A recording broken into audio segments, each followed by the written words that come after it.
But is it safe for you to be?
You see, sometimes a world will sorry.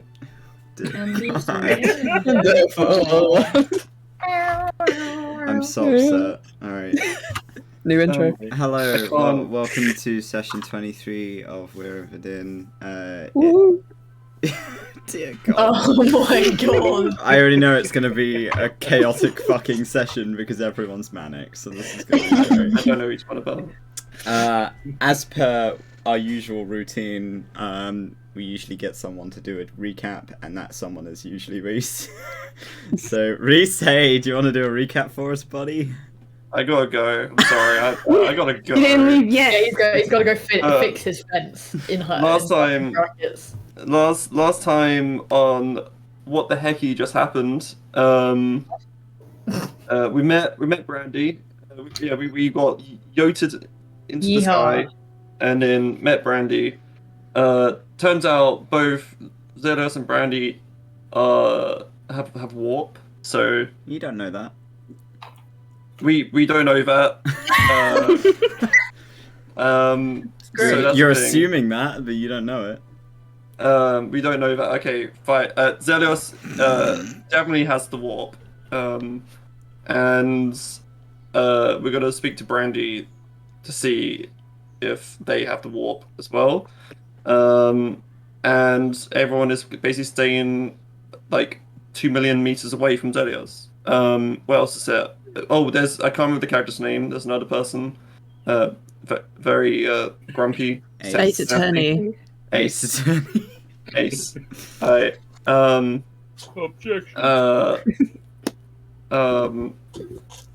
Yeah. I think that's it, right? Have I missed anything? So the party met with Brandy, and Brandy had been asked to effectively join Ada's cause against the Harbingers. However, she is in the middle of doing something first, going to deal with some bandits in a neighbouring town that have cut off the local trade route. So as a way of effectively learning the trust of the party and seeing where everyone's skill sets lie, she's invited them along to kind of give her a hand and make sure that this goes smoothly. You have travelled so far for about a day, and you are not too far away from your destination, but you set up camp. And at camp, you've had some talks, nattering amongst each other. Zelios has been informed that he's contracted warp, which is a sort of the anti-magic made into a disease. This man can't get a break. Yeah, he can't. He keeps getting the worst of it. He can't get a break. At this stage, it is not harmful, but depends on how well Zelios takes care of it.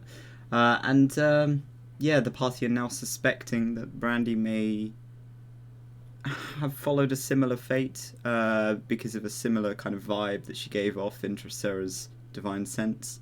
And we left off when the party were going to confront her about it. Right, so that's where we're at. What are you guys doing? They were hiding in the bushes, so... No. No! Having a cheeky girl talk. So, is the plan still to talk to Brandy? Yeah. I feel like I'll say just also help me with because I need to go AFK for a little bit. I don't know, at some point. I think Zed's will remain a little bit more quiet because this is kind of, I guess, he's mixed feelings right now. He thought he's been told it's been a blessing, but now been told no, it's bad. So he's kind of just like in between, not knowing what to feel right now. That's fair. So he's going to remain a little bit more quiet. But yeah. Okay. Sarah's going to want to talk to Brandy.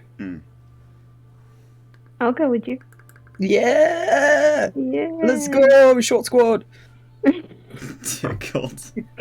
When you ever shot one? Okay. So, is anyone else going to come? Is Karik, like, having to get more food because we all threw it away? Yeah, I think, if you're doing that, he'll go off and have another little hunt, I think. I need you to roll me survival if you're going for another hunt. That's fine. So, where the fuck's my D20? If you want to carry on with that, then I will. Well, can... Oh, found it. So, Right, so who is confronting Brandy? I will be present, but not. He's not necessarily goated with the words. Zenith will be present as well. He'll probably say a few things, but he'll just be present mostly. Sounds like a plan, Stan. I'm taking Thumb. I like Thumb. Take Thumb. Okay, Thumb will become the talking plushie. You're allowed to talk unless you hold Thumb. Yeah. It really helps if I don't move everything on stream, because I'm a dingus. Okay. 25. Okay, you are perfectly able to get more food. Thank fuck I get advantage on this, because otherwise it would have been a 3+7. Oh my god. Palos has absolutely no understanding as to why you're hunting again, when they just made food, and why you threw it away. And she's just like, okay, we'll make something else. That was the in the last session. I think I said he was going to go over and talk with her about it. Like, there might have been something in the stuff they used, so just to be safe, he's going to throw it out. Okay. Try the pot and start again. Bit disheartened, but when he's coming back with food anyway, it's like, well, he's not too unhappy now. He's got other stuff, but I'll send him off down here just to say that he's doing this thing. Yeah, that's fair. Okay. So, Dracera, Clay, and Estella, and Thumb. Yeah.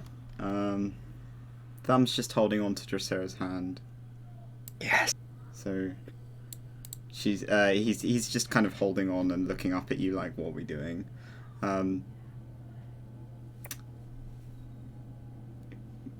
Go for it. Do what you want. So, Dracera is going to knock on the tent, but then realizes maybe I should just say something. She's going, Brandy, are you in there? You'll hear kind of shuffling about, like tent noises. Before you'll hear. What's that? It's tent noise. No. Some just munching. Okay. Before you'll hear, can I help you? Yeah, it's just something came up with my senses, and I just need to talk to you about it. Your what? Your senses? Yeah, I just did a check of the camp, and something came up. Is it right to ask you about it? Give me a second. I'm talking with Ace in here. Okay, we'll give you a minute. I'm just gonna look to like Estella and Clay and just be like, yo, dude, what do we do? Yo. We're just gonna wait here awkwardly outside, like. Oh no, bro. Oh no, bro. I mean, we can just wait. We don't want to seem like threatening or anything. We just want to. Yeah. Maybe back up a bit, you know? Yeah. Even if it is a whoop, we don't even want to fight them. We just want to ask what it is. Yeah, I'm like, not. You'll hear more rustling, a few whispers just as Brandy informs Ace that she's heading out. And you see Brandy emerge in like her Under Armour, effectively. She's still got a few pieces just on her. And she comes out with a confused expression, looking around. Was there something patrolling the camp or something? Should we check it out? There's nothing currently watching the camp at the moment. It's just, well, do you have... I know this is weird. Do you have anything that is magical maybe on you? I mean, I'm a bard. I have a lot of magical things on me. We're looking for one thing in particular. Okay. What kind of magic do you have? I mean, I use a lot of different magics. I ain't a wizard. Okay. Do you mind if I just do a sense on you now? Sure, if you want. Okay, so she's gonna go up to Brandy. And do another ping of divine sense. Okay. So you said that Brandy's only wearing her Under Armour. So she doesn't have her like massive plate on, but she still does have some bits about. She's wearing like the underbodice of her armor, effectively. So she's not like in pajamas or anything like that. Is she armed? She hasn't brought out her hammer. No, it's stood by the tent's side, like leant up against the tent's entrance. You ping again. Again, Zelius comes up for you just to your sort of right. And the hammer comes up in your sense as well. Ah. Okay. Interesting developments. Is everything okay? Are you worried about something? I'm completely safe, you know? I don't intend to harm anyone. No, sorry, that was not my worry. It's just, is your hammer enchanted? I mean, I guess you could say it's magically imbued. Do you know what kind of magic it is? I mean, I don't presume to know much about it. I didn't make it. I was gifted it, but I can cast a spell with it. Okay. It's just that it came up with a similar sense of warp, if you know what that is. Would I know what that is? Probably not, no. She kind of looks back and goes, "Is that a type of magic?" Kind of like an anti-magic. I don't know if... Estella, can you explain it better than me? Huh? I love you.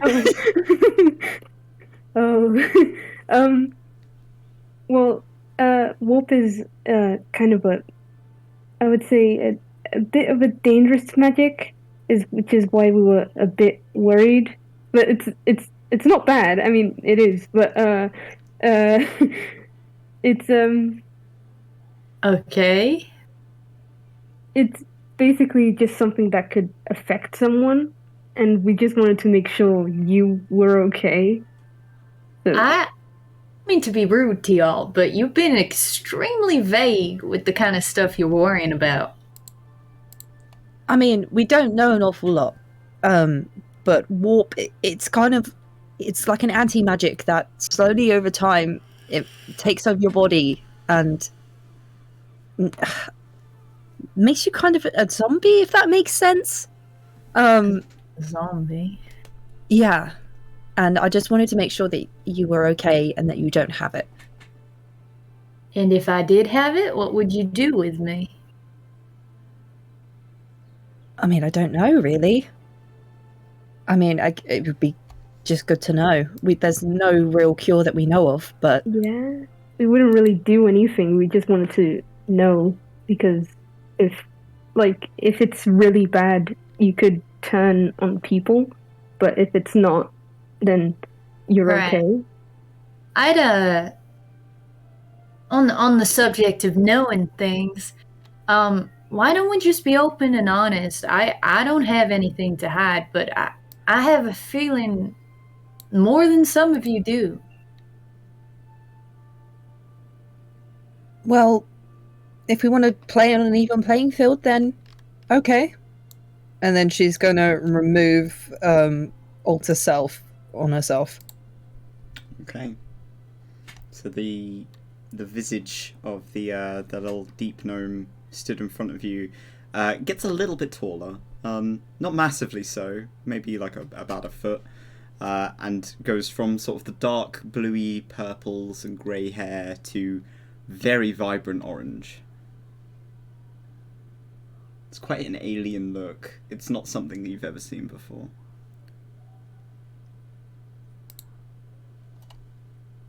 Wait, are you like one of those mermaids? Mermaids? The mermaids out on shore. There's people that look like you, a little bit like you, but they're in the waves and they're blue. There's Ocean Juria? Near you? I live by the sea. I'm just shocked you've seen one before. I haven't seen one. I don't know what a Truiar is, but I always thought they were mermaids. We're just, and then she just sort of gestures to herself, just this, basically. Right, and you thought dressing up as an old woman would be better? It's just easier. Easier? Do you have a bad reputation? I mean, most people don't really know what we are, but there's always going to be that one person who reacts badly, you know? I understand, but I'm sure you're, what's he called? Zerlial? Gathers a lot of interesting looks too. I'm sure he does. Celius is kind of looking in your direction like... It's just when you're, you know, a vibrant orange walking leaf, it's a kind of a different stare, I think. Wouldn't they think you're just delightful? You're like a little magic plant. Not everyone thinks that, unfortunately. I don't know. It's just, if anyone's going to get aggravated or anything like that, it's not worth walking around like this. So it wasn't that I don't trust. Well, it's just I don't know how you guys are going to react. It's the thing. Ace is kind of peering round Brandy, and squinting at you, Dracera. She's like, you kind of quietly hear her mutter. She's like, I knew it. I told you, I knew it. Big smart boy. Is there anything else I should know before we venture together? I wouldn't want one of you to fall ill and it be because of some weird thing you've got. Yeah. I was pretty honest with everything by myself. Well, my friend also came up on my senses, and he's contracted warp. I see.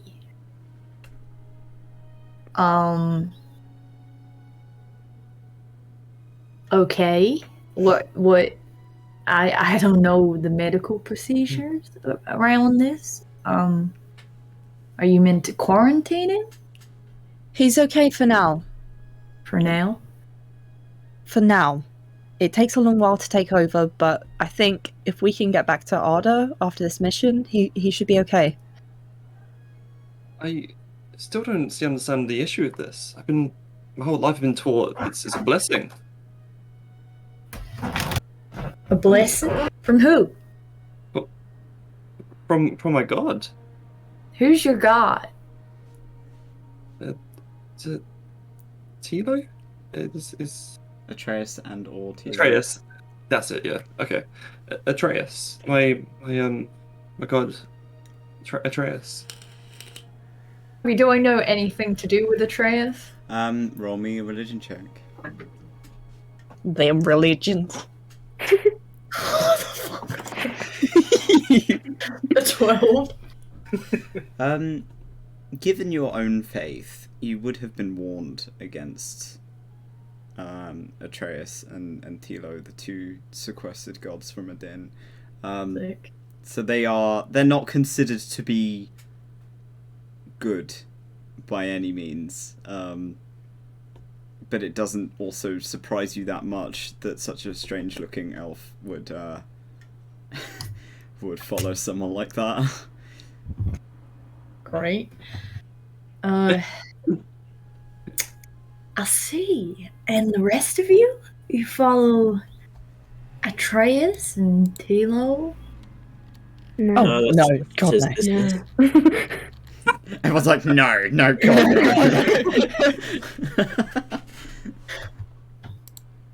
no. Yeah, pardon my forwardness, but I thought those gods were kind of, taboo. Don't follow them, maybe? She's got a point. I mean, Would Zeus know any different?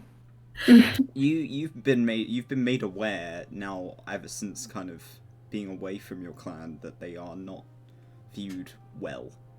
Okay. I feel like I don't know if it might to him still take a little while to fully understand. Yeah, it's up to you. I mean, how yeah. how you. Yeah. That's what I'm saying. It's going to take him a little bit longer to understand. So he's still hesitant. He's like, I still don't understand why. Well, for one, you tell me the warp is bad, and now you're telling me the gods I worship are I've been hearing this a lot. You're not saying my gods, well, the god I worship is bad. I don't understand this sort of I wouldn't say attack, but just distaste towards it. I mean, I don't mean to pry, and I don't mean to cast judgment, but from what I've seen, not very good people follow them, but that's not to say with their power you can't do good things. It's just most people don't. So with you just see sort of like the cogs in his brain just turning, and you see his eyebrows just moving up and down, sort of thing, like what he's thinking. Ah, yes, barbarian intelligence. I mean, there's supposed to be I guess. I mean, there's going to be not particularly nice people in a lot of different. I guess people who worship different gods. Because I'm guessing, it's just it can't be just mine, right? Well, Zelius, your gods are on the side of the angels that we're fighting. You're fighting angels? But What? Oh yeah, we've been totally honest, right? Yeah, Yeah, we've been so honest about what we're doing. it didn't go up. I'm sorry. Zeus will fight. It will try to put two together, but he's gonna be a little bit slow on this. He's like, wait, that thing that we fought that's part of my god. Yes, it is. He does a sort of, he raises his hands with a finger in the air, with his mouth sort of open a little bit, confused. That sort of face, wait a minute.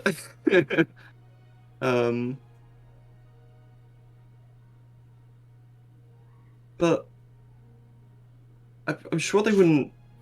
Would they attack someone who worshipped them? I don't. Like my brain, I'm not. And he just stands there. Like, if there could be like smoke coming out of his ears, there would be.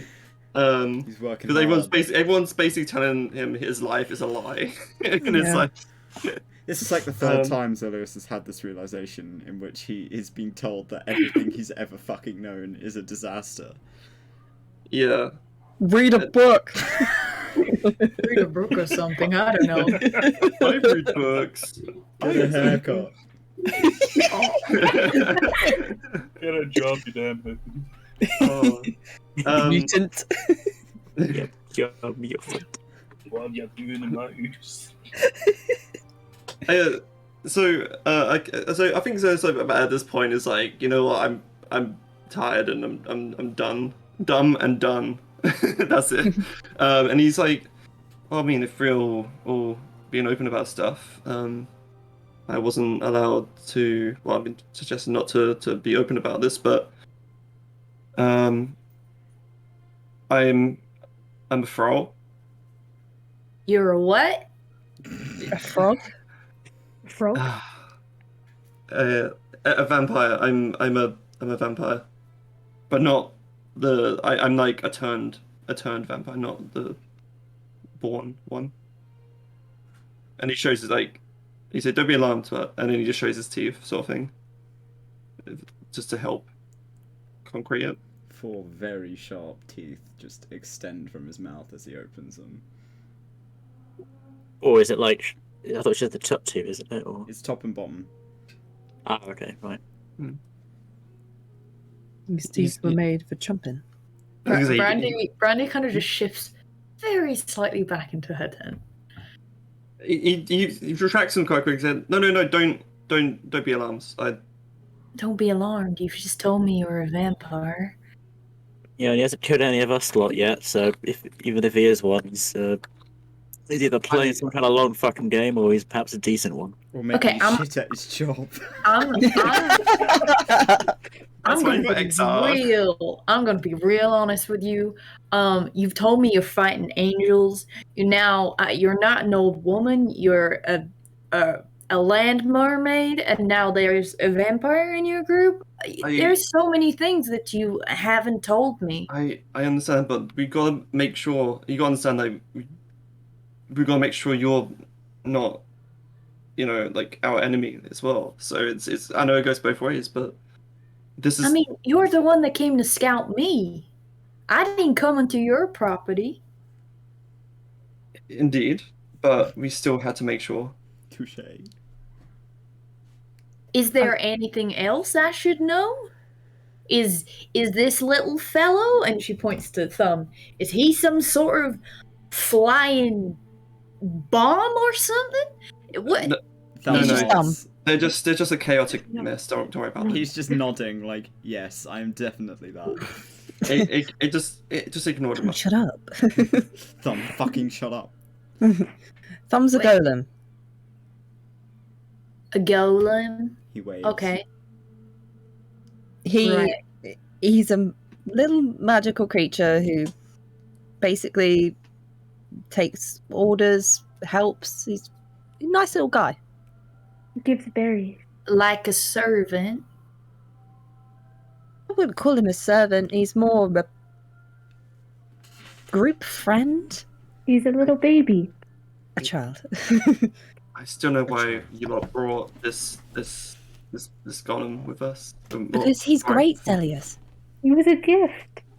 Like, why did Sadia? Oh, he just sighs. Is this Sadie a friend of yours? Makes golems? A co-worker, whatever the fuck you want to call her. Team colleague. Language? Colleague. A colleague. Okay. Is there anything else I should know? You're not gonna come out into the middle of the night and turn into a bear or something? I wish I could. That wasn't what Ada was asking, but Oh, okay then. No. Ghost that sometimes shows up. Oh my god. Oh right, yeah. Clay has a ghost that can I guess kill people. And he looks at Clay like, is that right? Oh my god. Reasons not to join the party. she reaches back into her tent, and it's almost out of like she needs something to hold that she pulls out her hammer and just places it in front of her and just is squeezing the handle as she tries to comprehend what you're telling her. You can summon ghosts. Summon her. I don't know. I keep her close. Keep her to check. It's the whole fucking thing. If you know what the fuck's going on, then I'd be glad to get some fucking answers. Wait. I don't know what's going on. You just told me that you have a ghost that kills people. I didn't say the killing part. That was him. I mean, he ain't wrong, but that's not the fucking point. Look, I thought the summon is you press up that button and he points at the. Well, yeah, I can fucking do that, but sometimes she just shows up of her own fucking accord, so it's clearly what? not as simple as. We're getting fucking sidetracked, earlier. Keep the conversation You're about Brandy. You're right. Sorry. Yes. Sorry, I know this is a lot of information. But could I? Where did you get your hammer from?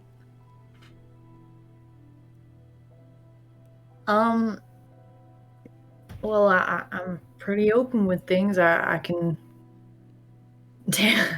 I can tell you that I got it gifted from a patron of mine. What kind of patron? Just someone who looked down at me and thought that I had a ways to go. So occasionally he provides me with weapons to test out, and this was my favorite. Is he a fae or is he a god? A fae? No, I wouldn't involve myself with the fae. You've heard this a lot. Okay. That's good to know. I'm just gonna kind of look down and just have that sort of like small like smile of like, oh.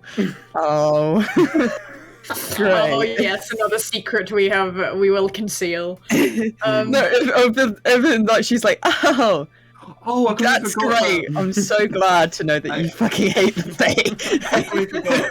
thing. Sarah. Oh my god, I just thinking of Lazarus. That's what I was thinking of. Laz. Oh wait, one of the party members is half fae. Fuck. Yeah.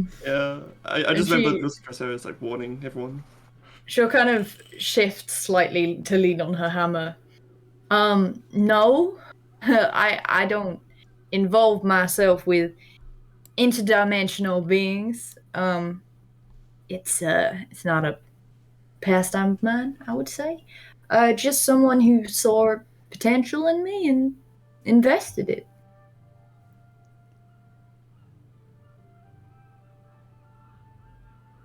I see. No one that can hurt us. I know this is a weird thing to ask, but I guess we want to tell you everything that about us, so you feel more comfortable as well. Can I do an insight, Toby? Go for it. What are you inciting? I want to insight the fact that she so quickly brought up Faye as a patron, considering, like, there are many patrons out there, and that's definitely not the one that's most common. I mean, even if you just ask, she'll probably just tell you. I mean, if you want to roll insight, roll insight. I'll roll insight. That's shit. That's a 9. You have no idea. Maybe Dracera's had interaction with Faye before. Maybe she's superstitious. You don't know. Okay. We're gonna go with the smooth brain approach then.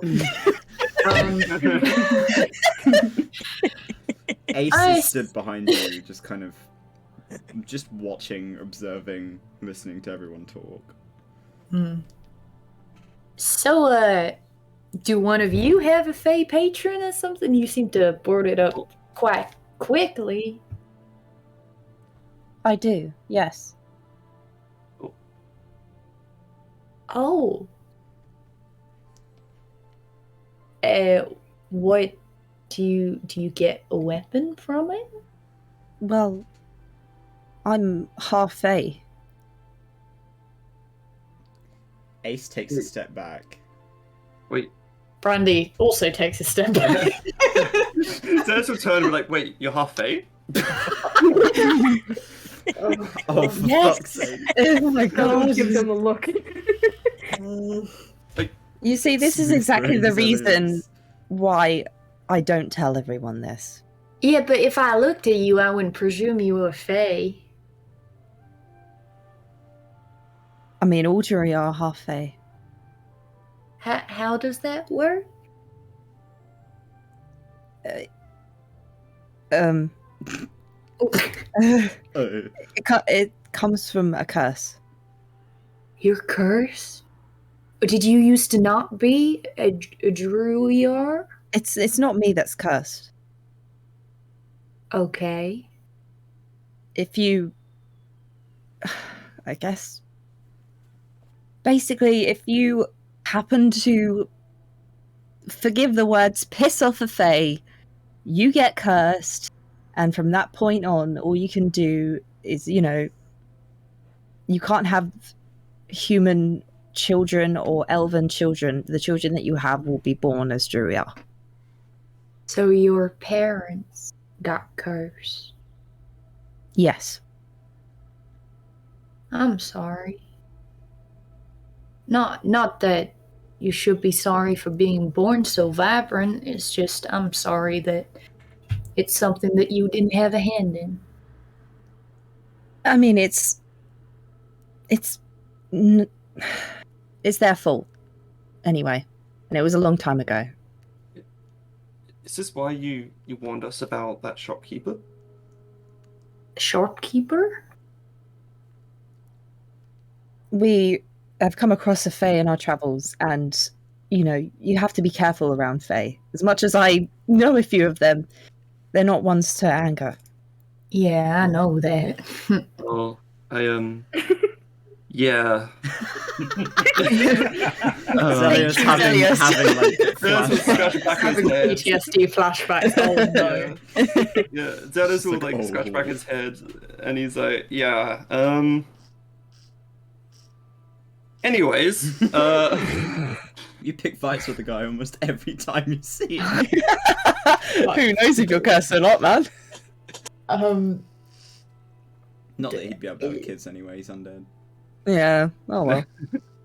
So, okay, so on our checklist of things to do, there's find Estelar's parents, there's break your curse, there's... Don't have to break my curse. Don't worry. Not on the long checklist that we already have. Oh, it's fine, I've got a lot of things to do, and I want to help you guys out if I can. I mean, if I turn back to human, I think I'm a bit too old, honestly. How old are you? And she sort of thinks she's like, maybe 205? 205. God, I wish I had that much knowledge. that's... Dennis kind of mutters to himself like, he's like, that's older than me. Wow, astute observation, Zelia. She old. Well, if there's anything that I can do for you, I'm not the most familiar with Fae, but back in the orphanage, we got warned about being snatched away in the woods. So, I just know the folk tales. Being snatched away by what? By Fae. Yep, that's the one. It is a common folktale, especially in like smaller towns and villages. And it's more so kind of perpetuated dependent on what gods they follow. I think. Oh, sorry. And I mean, if your vampire friend over there seems to have pissed off a Fae, surely that's something on your checklist too. I've been meaning to ask about this. How does one kill a Fae? What? Just wondering. Just Zelius, first of all, no. Shut up.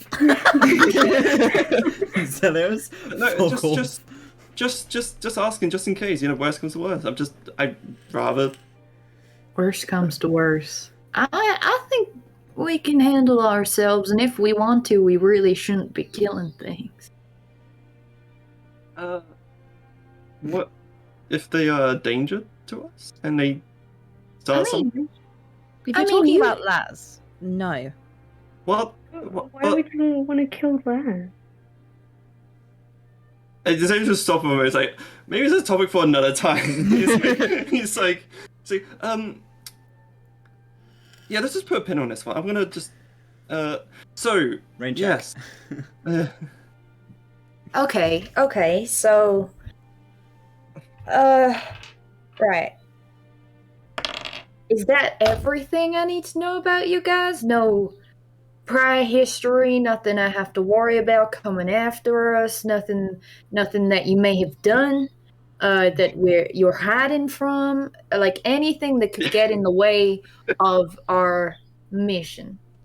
Yeah, about that. So God. It's just a blinking meme. Brandy just. So, most. I guess how much do you know about vampires? How much do you know? Pretty much the same as Faye. Still children, still people. They go missing. Okay. He just looks at everyone and is like, "Well, I've got to talk about this. It's seriously important." So, yeah. So, I was part of a very, I guess, vicious clan. But because I'm a thrall, I mean basically nothing to them. But can I ask what a thrall is? A turned vampire. Basically I'll be the cannon fodder of the armies or battles and stuff, let's say. Right. So yeah, I got pretty high in the clan, but they as much as I serviced them, they removed me like with a click of a finger. But basically they're not giving me the respect and satisfactory of a duel to the death for my position or my previous position. So now they're sending assassins after me. Also, I have vampire hunters trying to kill me, but that's going to be a given because that's what they do. Fucking shithole. Okay. There are many other words in the English language that you can use. It's a shithole then. No, maybe try dunghole. It's a fucking sounds dunghole. worse. Don't really get what you're doing to this. A flippin' dunghole. I'm gonna write that down. The censoring. Just fucking sent him straight into the shadow realm. You killed him. We have tried quite a few times. Yeah. But it does not work. It's just part of his vocab. Anyone can change. I'm sure that people thought that you would be a danger, and you must have convinced these people otherwise. Sure, People I mean, can change. We're the most adaptable things on this earth. Sure. But I will point out that my loyalties are not with my clan anymore. That's long gone.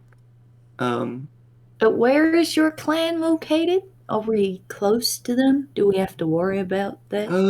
Yeah, we're actually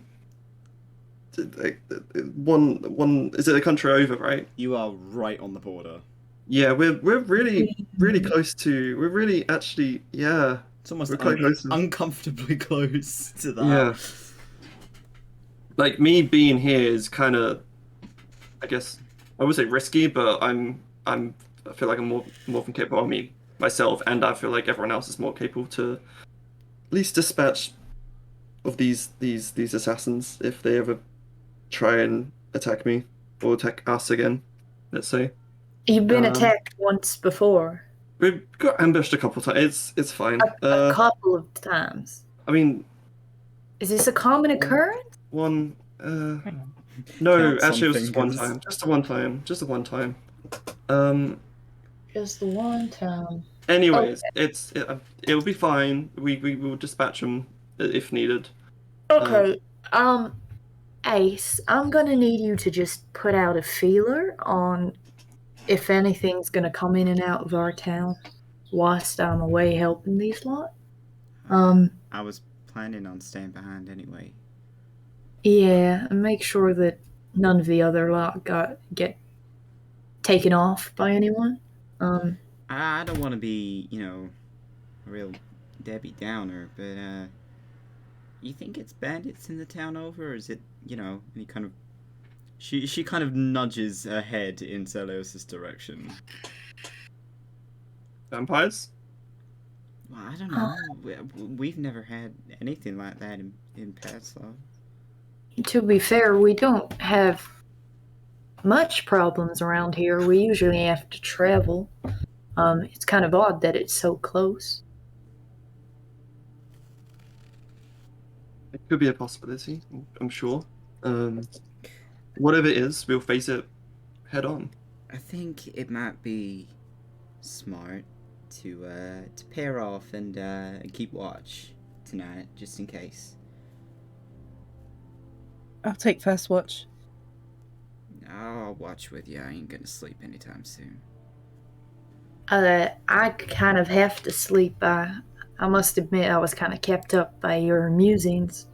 I trust that Ace has got the watch and any of the rest of you do too. We'll take it in turns. And she kind of looks around Brandy. She is still, significantly smaller than her, so she is kind of having to lean around. She's like, who's taking second watch? I can, if needed, take a couple. I don't really need much rest. Thumb sticks his hand up. It would fun.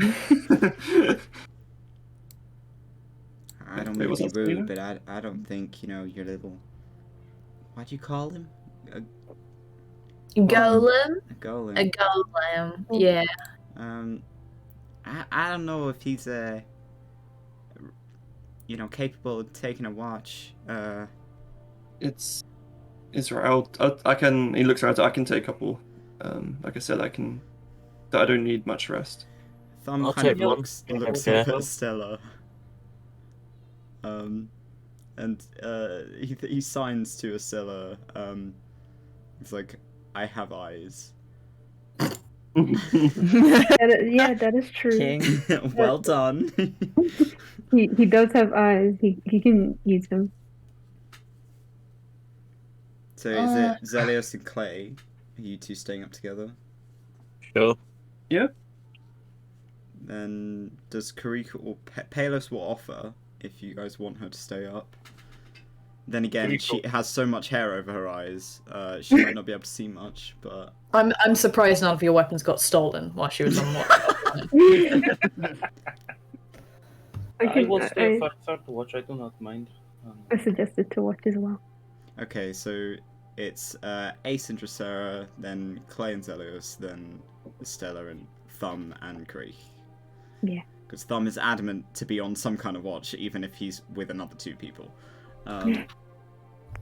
Okay, Ace seems more kind of comfortable knowing that they're going to be on watch. And she sort of... She's down-dressed.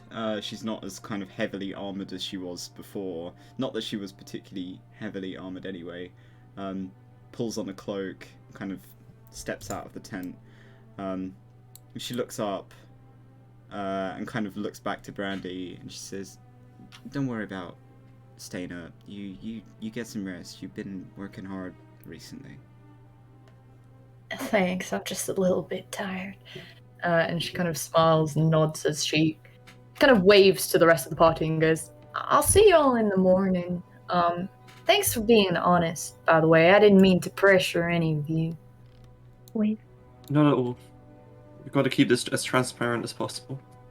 And, you know, if you don't decide to join us, that's okay. Thank you. And she'll head into her tent, kind of zip it up. Yeah, y'all got a lot of baggage.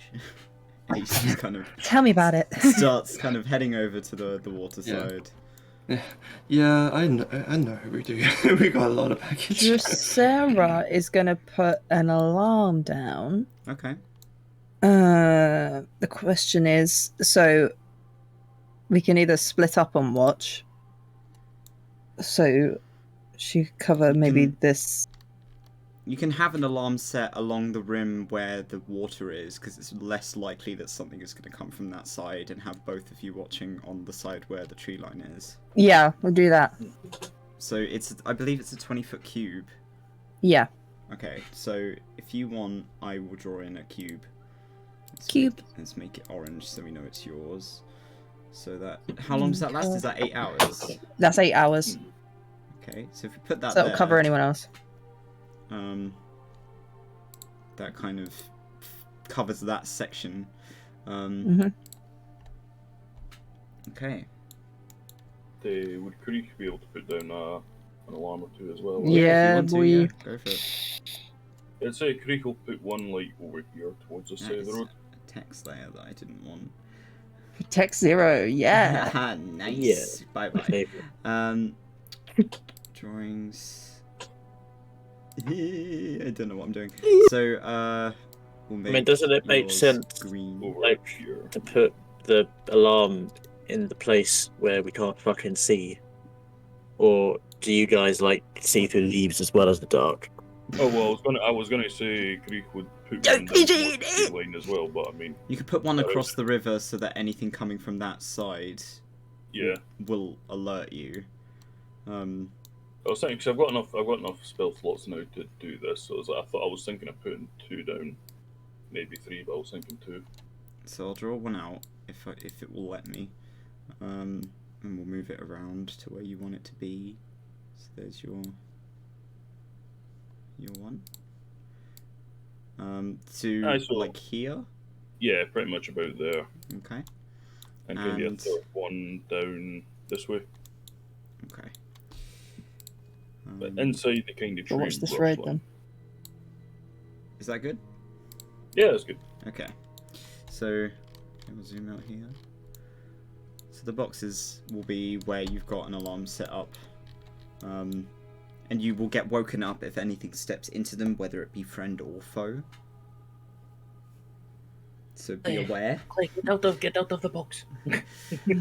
I mean, people will be in the tent, so like if Drosera's staying awake, don't sleep in this corner. It's fine. Drosera might get woken up by someone in that tent if that's not her tent. But you guys are having to share tents if you are sleeping in them. Palos seems completely comfortable sleeping alongside anyone, but she will kind of make her way into here and cozy up. Yes. Thumb is going to just sit and wait. He's gonna sit in the ash of the fire and He's just gonna chill. be Bob. He's gonna be Bob. He's gonna sit like outside Brandy's tent, just sat facing the fire, and not do anything. Unless Estella tells him to do something, he will just sit and wait. Yeah, so I was just sitting in front of the fire. He would just get into his sort of some meditative stance, and just kneel in front of the fire, just sit there. Okay. Clay and Estella, are you guys going into a tent to sleep? Yeah. Okay. Protect the child. So I'll make sure there's blades at the ready, just in case. And Karek, what are you up to? Now just a little bit longer to carry on with making food a wee bit again, but then you'll kind of lie down next to the fire, like Sleep on kind the of where he floor. is now. Yeah, Okay. he's happy and used enough to sleeping outside, roughing it. Yeah, And he's you're used to Um, sleeping underground, let alone, yeah. This is more comfortable than in dirt. Zex would offer his sort of his like his robe. Was it? Is it robe or is it like Yeah, you have like a cloak. a cloak? That's it, a cloak. You offer that to Krieg. You will need to remember to take it back before it starts getting light. Yeah. Are you sure? Because if if you are going to rest pretty early, then maybe not early, but if sunrise come up a bit early, it might not be good for you. There's no You can see chuckle. he's still kind of struggling with a. He's not struggling with the Sauron, but he's like it's still obvious it's not his first language. Mm. Yeah, there's also smart said, I'm sure it'll be fine. Just get some rest. And he hands over, he like rolls up and hands it over. The cloak. Just kind of set it down on like this if it's like a log or something, then now and like carry on with a bit of the cooking before finally kind of lying down. Okay. So first watch commences. Dracera, roll me a perception check, please. Once they settled into bed, I think Clay would ask Estella if are you all right with all that stuff? Oh, yeah. I think everyone's a bit more honest. I think I'm a bit too honest sometimes. Yeah, it's never.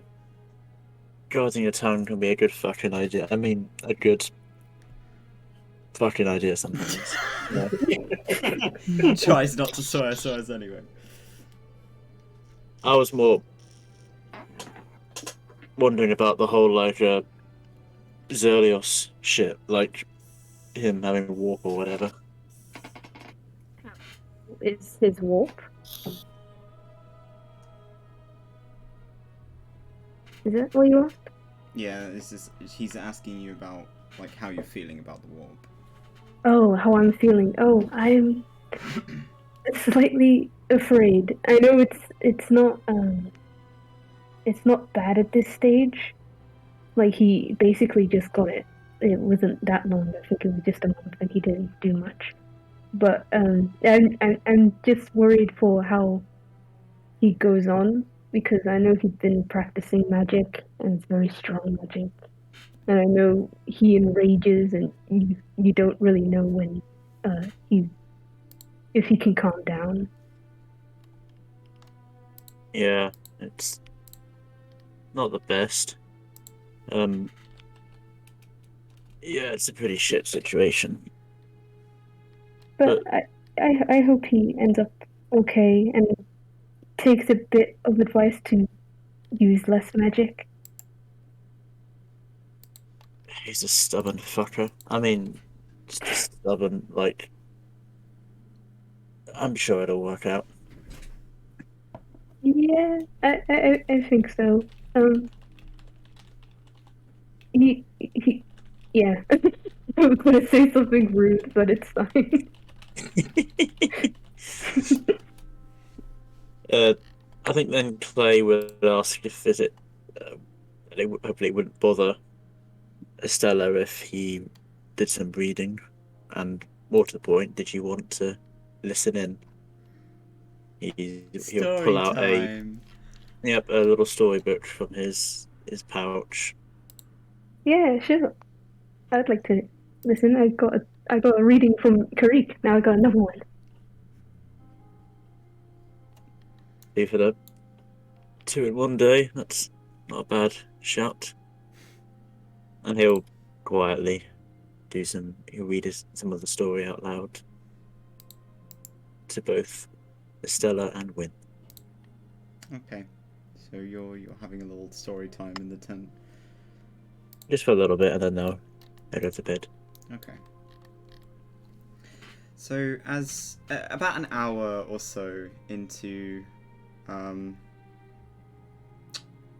into their first shift. Drosera, what did you roll your perception? 3. Oh, good. Okay. Ace and yourself are kind of sat on. It's almost like there's like a wall that's been built that has crumbled along this side. You're both kind of perched on it. She is only human. After all. So it seems. So looking out and trying to kind of keep watch in the pitch blackness is a little hard. But she's determined to do so anyway. And for a while, you don't really say anything to each other. It's quite awkward. Before rain begins to kind of pat on the dusty sort of path in front of you. It's not heavy rain at the moment, but the weather is turning slowly. With the coming of the new month, the weather is bound to start getting wetter and more dreary, and it's cooler than it normally is, though with the planet being quite mostly dominated by jungle, it is very warm anyway. And Ace kind of curls up in her cloak a little more and looks at you. I suppose the rain's probably quite good for you, huh? Yeah, it's good to get a refresh. And she like holds her hands out and just starts like cupping water and allow it to like sink into her skin. Ace is fascinated. It's almost like a morbid fascination. She's a bit like, ugh, but also, ooh. And another kind of few moments of silence pass. So, you said you're Fae? Half Fae, they call it, but it's... I wouldn't really say it's half. And you're half human, like me? Yes. But I was supposed to be human, yes. Are you mad about it? She ponders for a moment and says, I used to be. It kind of, burns up inside of you a little bit, I think at first, but then over time you just kind of get used to it. What Brandy said, she don't mean to be rude or anything like that. Like, bless her heart, she's just as superstitious as everyone else in town. I don't take it personally. I used to get it all the time when when I used to go out when I could. So I know it's nothing. You weren't allowed outside? You can't stray too far away from the realm when you're like me. And yet you're standing here now. Well, Took a lot of convincing. she seems to be thinking quite hard about this.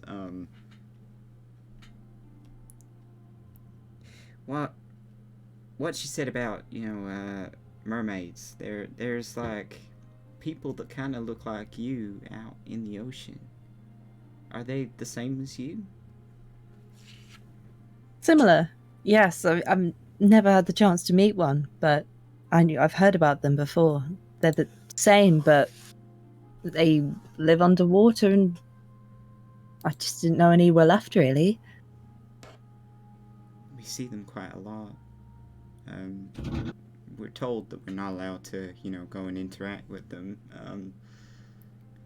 just in case, because they have a habit of taking people from the shore. Are you sure it's them? I'm pretty sure, yeah. That's not right. Well, you're like them, right? You could talk to them? I can definitely try. I just don't understand why they would be doing that. Well, you and me both. She kind of turns her attention back to to looking out. Another few hours pass, and despite not really paying that much attention to your surroundings, it seems like this area is quite quiet. There doesn't seem to be any disturbances. And Ace hops off the wall. She's like, I'll go wake up. Well, if you don't mind waking up the big man, I'll go get the other rogue. She says with like quotations, holding up her fingers. Well, if you think the bigger man's any nicer, you'd be surprised. Yeah. She kind of shrugs a bit. And They're not bad people, though. They're not bad. Screams. And Ace will kind of push open the tent and nudge Clay with her foot. Fuck you. Of course. Wow, I know. gee, you're so kind. Doesn't respond to that. He'll just slowly wake himself up and crawl out. Ace kind of regards you as you walk past, but she's going to slip into Estella's tent to sleep. Is Zelius asleep on the rocks or something? Yeah, he's just meditating next to the fire, or the fire pit right now. Okay. He's doing a Geralt.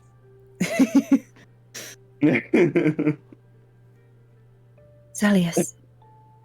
Zelius. You'll see his ears twitch.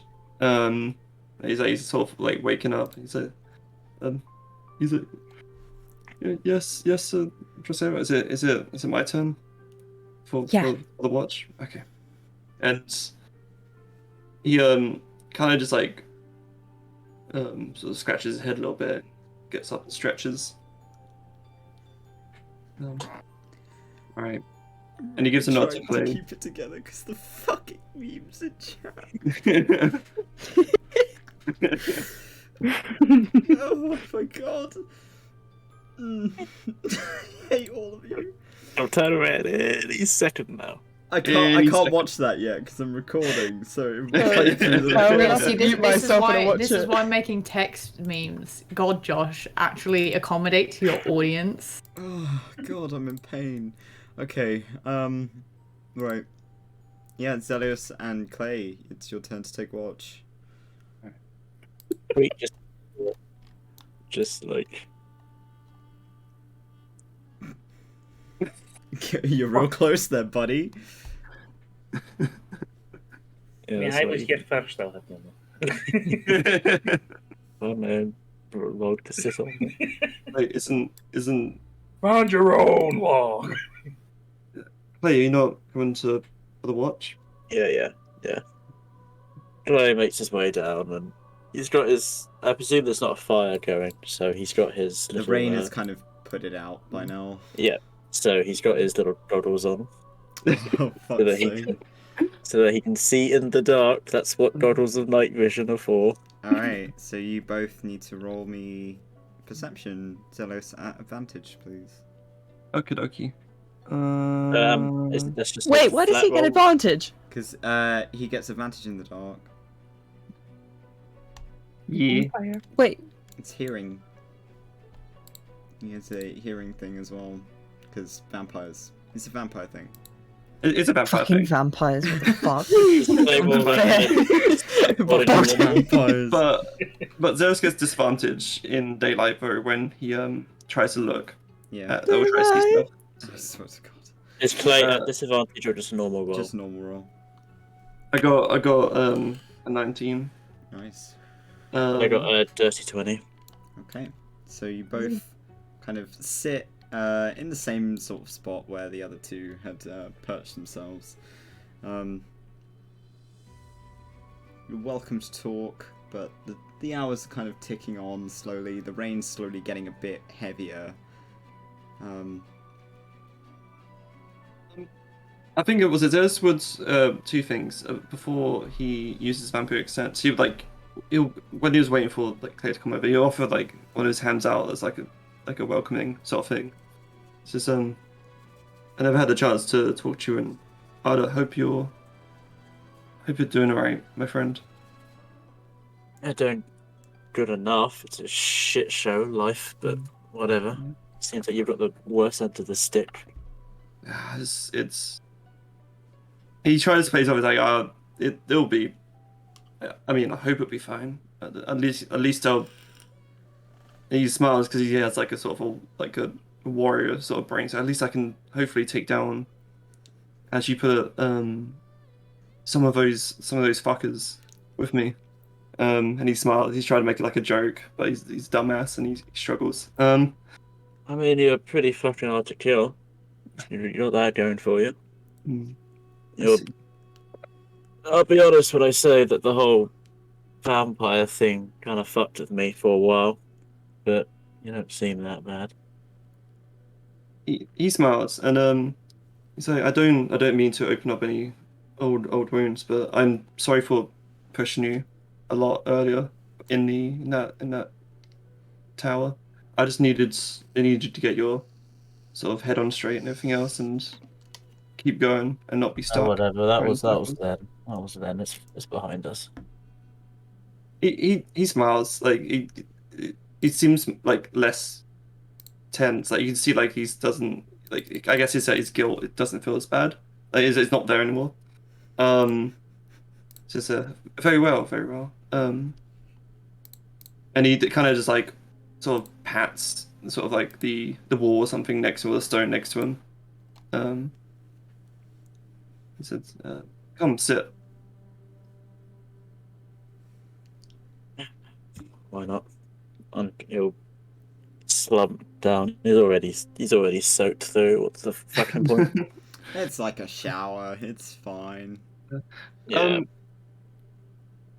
Can Zelius use his vampiric scent to see around him 30 meters, please? You can do. So you kind of close your eyes, and Clay, as you're watching Zelius, you watch kind of his ears begin to wiggle around as he focuses in on his sense. And all the people in the camp show up to you. Yeah. So you have the humanoids of Ace and Clay and Brandy and Estella. You've got they classify as humanoids. You've got both the Elenians with you that are sharp as that. You have the Fae kind of vibe coming off of Dracera. A construct vibe coming off of your little golem man thumb. Nothing else really garners your attention, other than maybe a couple of insects in the dirt around you. You can distantly hear sort of birds moving around. It sounds like just sort of general nighttime wildlife rather than anything to be concerned about. Okay. Thank you. Oh, what was that? Nothing. Hold up. Rolling a non-sus dice. Nothing to concern ourselves with. That's fine. Until it decides to concern us. No, it's fine. It's fine. I don't trust you. You never trust me.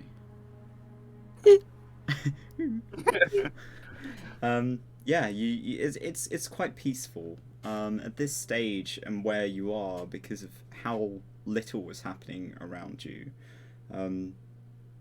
It's nice to kind of just revel in the feeling of being at peace, and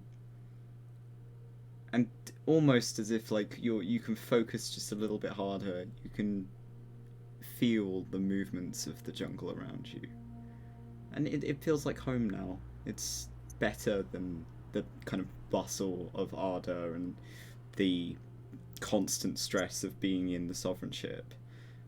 This is home, and it's nice. It's pleasant. I feel like if Clay looks at Zealous, he'll be like sort of leaned back, so he's using his arms to support, but he looks like his whole demeanor like before was quite upright sort of thing and very serious. He's just relaxed sort of thing. So Yeah, yeah. So now and then he probably just breathe through his nose and like close his eyes, sort of thing, and just let it. Just for once, it's peaceful. It's peaceful for once in his life. So yeah, that's what you'll be doing. You just now and then just enjoying the moment. No reasons to disturb that. I'll let him get some rest. I mean, he's on watch, so he better pull his weight, but I'll let him get some rest. I feel like if any. Sorry. Oh, no, keep going. I was just making jokes. I feel like if anything, like even like probably like a twig breaks, so I feel like Zenos would just He'd be like on hear it. Yeah. But yeah. The rain slowly gets heavier. It's almost like it's not torrential, but it's enough to soak through your clothes if you aren't covered over. Clay, I'm assuming, is wearing some kind of cloak to try and keep the rain off him a bit. Yep. Karik is like face so down he in the can- dirt asleep, and he doesn't seem bothered by the fact that it's pouring with rain at all. I'm going to assume that he knows what he's doing and he's not just going to drown in the mud or something. I'm just gonna assume he's not dead already, but that's fine. Oh It's god, a weird the cloak. Tents are mostly waterproof. Oh, the cloak's gonna be like really muddy now. No, Yeah. don't worry, it is only over top. I see. Yeah, petrol Thumb's underneath. head acts as an umbrella. What? What? It- Dear What? God, Brandy, that was loud. Fucking hell. Okay. All right. Okay. Yeah, Thumb's head acts like an umbrella, so he's mostly dry. Just sat still, watching, kind of looking at you occasionally. But your watch goes past with no issue. Nothing kind of jumps out at you. It's a very peaceful night. And as your watch is coming to an end, the sky is starting to shift and lighten. It doesn't look like it's going to be particularly sunny, given that it's raining, but the sun is coming up beyond the kind of thick of clouds above you. Alright. Wonderful. It'd be best for me to grab my cloak then. Yeah, you don't do that. Who's next to watch? It's just It's Sarah? Karik and Estella. And Oh, Thumb. Creed and Stella. Alright.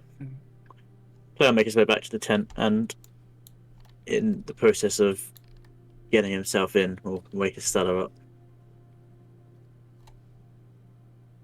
Let them know that Stella's just went BRB as well. Okay, I will take over Estella for the time being. but yeah, the idea. Um, I'm gonna kind of scoop up Thumb. Thumb's like holding on to them like they're a baby. Sort of feet up, arms kind of clinging onto their cloak. And they make their way over to take a seat on the wall.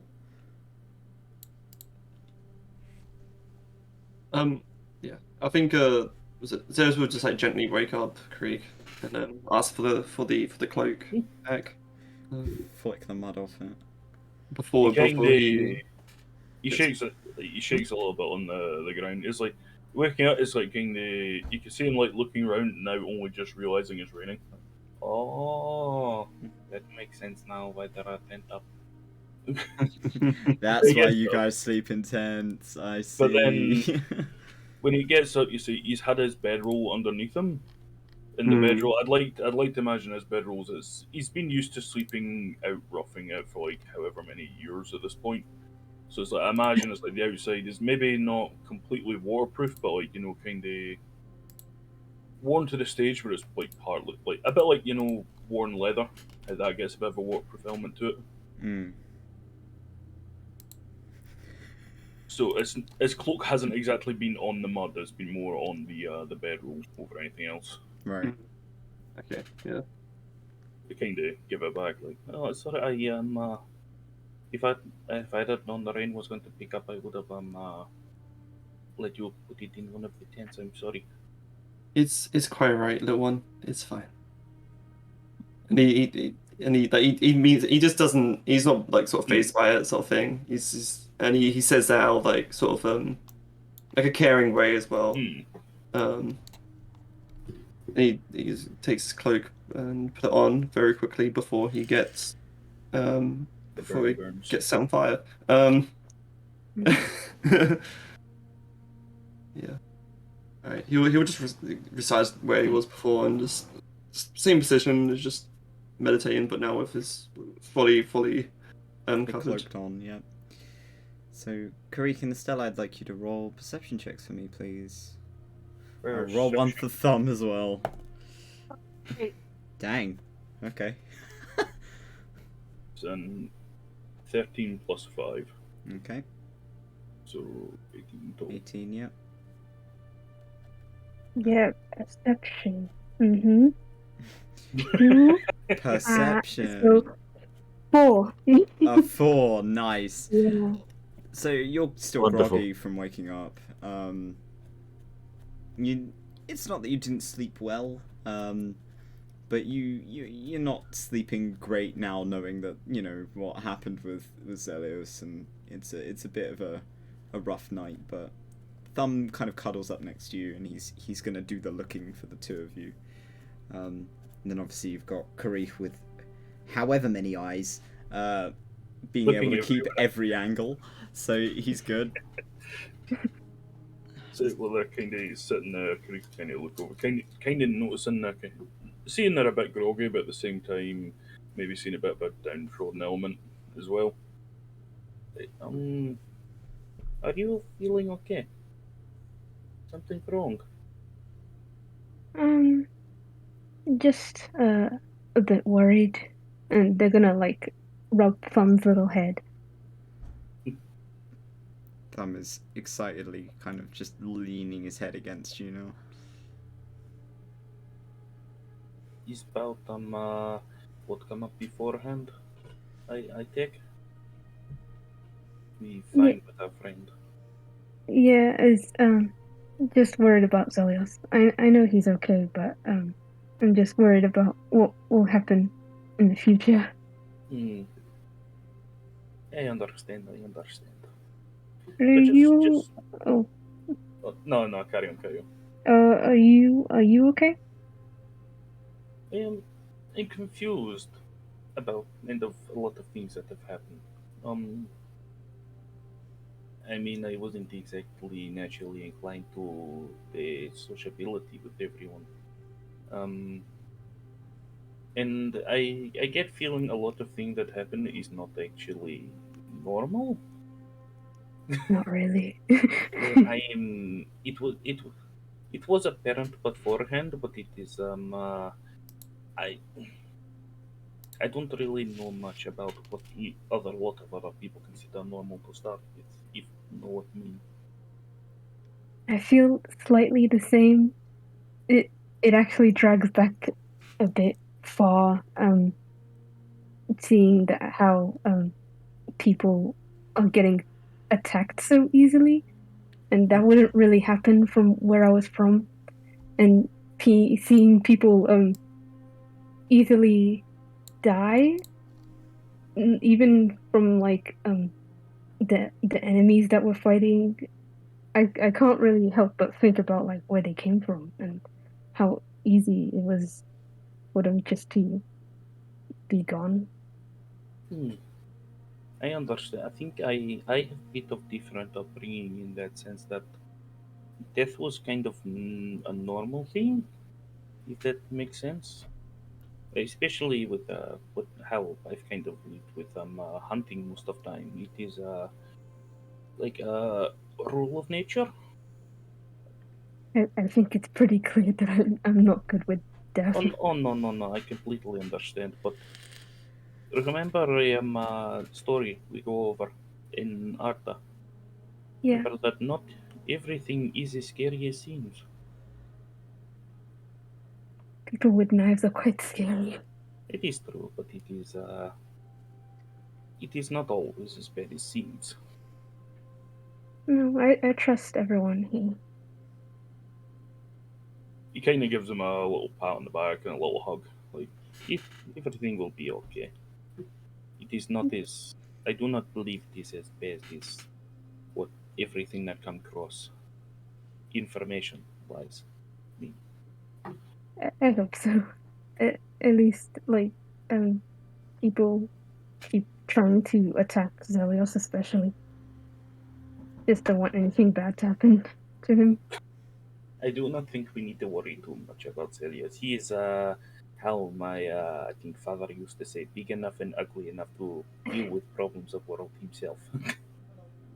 Does not mean we cannot help him, but I do not fear too much for Celius' well-being. Why ugly? I remember it being coined a phrase, it not literally mean ugly, but like big enough and strong enough to deal with a lot of problem. Okay. Yeah. He is different to me, but I do not exactly consider him ugly. I am not saying he's ugly. I do not. I mean, Okay, sure, yeah. he might think I am ugly because of You're not ugly. differences.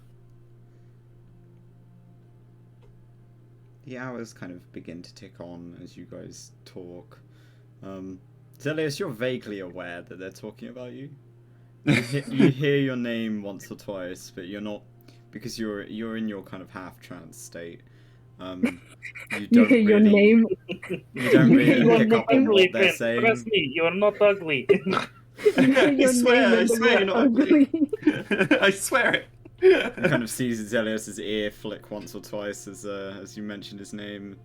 But the sun begins to come up, and although it's wet and kind of mild in terms of the temperature, it's a new day. I don't have a map for the morning, so I apologise for that, but Just put like a yellow filter over the whole thing. by this time your alarms are beginning to wear off. They serve their purpose. Everyone can take a long rest on your sheets. Yes. Still raining in the morning. It is still raining, yes. Just as heavily, or is it kind of lightened off a bit? It's lightened up a little bit, but it's still it's raining enough for it to be like, okay, if you stood out here for 20 minutes, you'd get very wet. Oh, sorry, the four of us then. Well, Not the rain. I mean, 3. 4 thumbs here. Well, yeah, but remember, his mushroom Don't vaccine keeps the rest of them dry. Over the Those course of your little watch, Thumb has crawled up onto Estella's shoulders, and he's using his head as an umbrella for Estella. Oh. So he's just like face planted into the back of their head, so that his sort of mushroom cap hangs over the front of them. Dracera, you wake up with Palos completely wrapped around you, snoring. Yes. She is very much spooning. She's comfortable. Ace is curled up very tightly in the corner, still in a kind of wet cloak, but asleep. What's everyone up to? I feel like Zeus would try to get up pretty early. He'll grab. I think he would try his best to grab like a bunch of, like just dried logs and stuff. Put them next to not actually put them on fire, but like just put them to the side for people if they need it. And then he will go towards the stream. It's a little bit far away, and then he will just start doing his sort of like routine practice. Like the practice. What, like American Psycho kind of thing? Yeah, like a morning routine. That doesn't make him a psycho. A psycho. I'm so tired. God damn it! No, he'll basically just like does practicing with the sword. Doing morning training. Morning training, yeah. Just don't want to wake anyone up. Okay. Palos will wake up Dracera eventually and kind of drag her outside and frown, seeing that it's wet.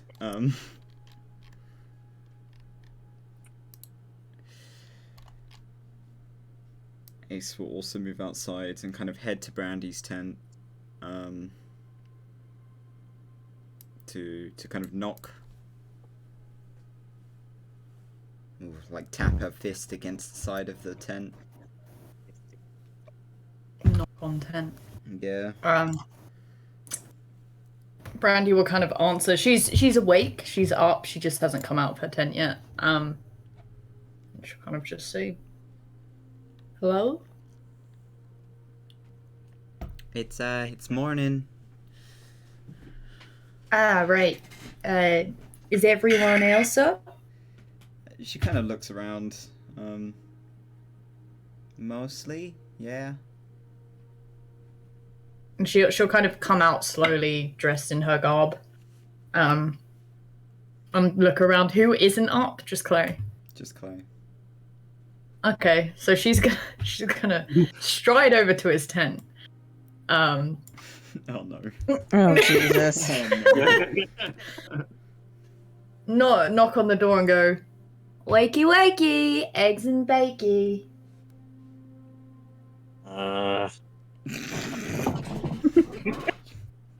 It's time to get up. Alright. God. The Clay will slowly make his... You just hear the cracks of his back as he just stretches himself out.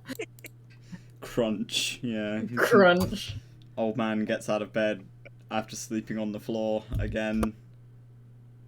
He'll just get out and look at you, just dead-faced, and be like, I take a shit. You need to go to the toilet, would be the whatever. the normal way of saying just- that. He would just make his way past Brandy. Team meeting in 5 minutes. I don't need 5 minutes. Oh my god. Speed shit. Any percent. Okay. Whilst we wait for Clay to come back from his shitting mission. You're just shitting in the camp. No, he would have wandered off shit on and his come doorstep. back. Alright, Do you want me to ready to roll for shit? Oh my god. Yeah, roll me a constitution. Let's see how well it No! goes. We are not doing Save. this today! Saving throw or just a normal roll? Saving throw. Fuck's sake. Are you literally gonna give him fucking IBS? Like, what is this? Okay, you rolled an 18, so I'm pretty sure that was a cushion. It was good. Gravy. I don't Like, think D&D is all about playing out your fantasies. I don't want Bible, see if you find I don't any- want to be involved in your poop fantasies, okay? Oh my god. Episode whatever, Clay gets Crohn's. Oh my god. Wiped with poison Right, ivy. I'm gonna skip over this. Once everyone's back in the circle. Zelius, you're being summoned over. And you can hear them kind of calling Yeah. over. Oh god, there he goes. There he goes. Okay, has everyone got their stuff? You're all packed up? Ready to go? Yep, all ready to go. I believe so.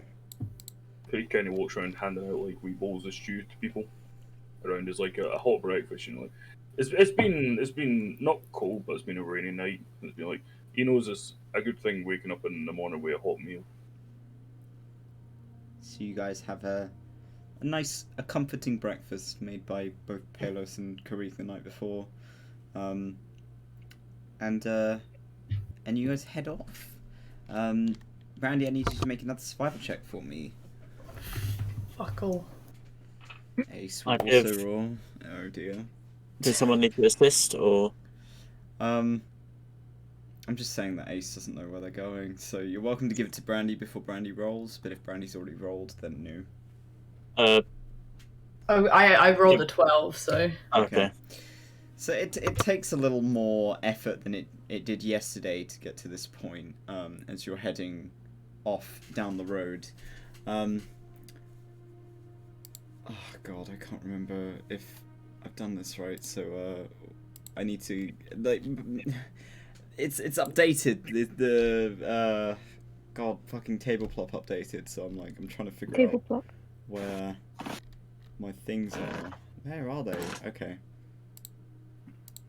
Alright, hold tight. I'm just gonna make sure that this is on. Okay. Alright, so. Let's take everyone here. Bring everyone. Open as spectator. Oh no, that's not what I wanted. Ah! Pain. Okay. Thanks, Tableplop.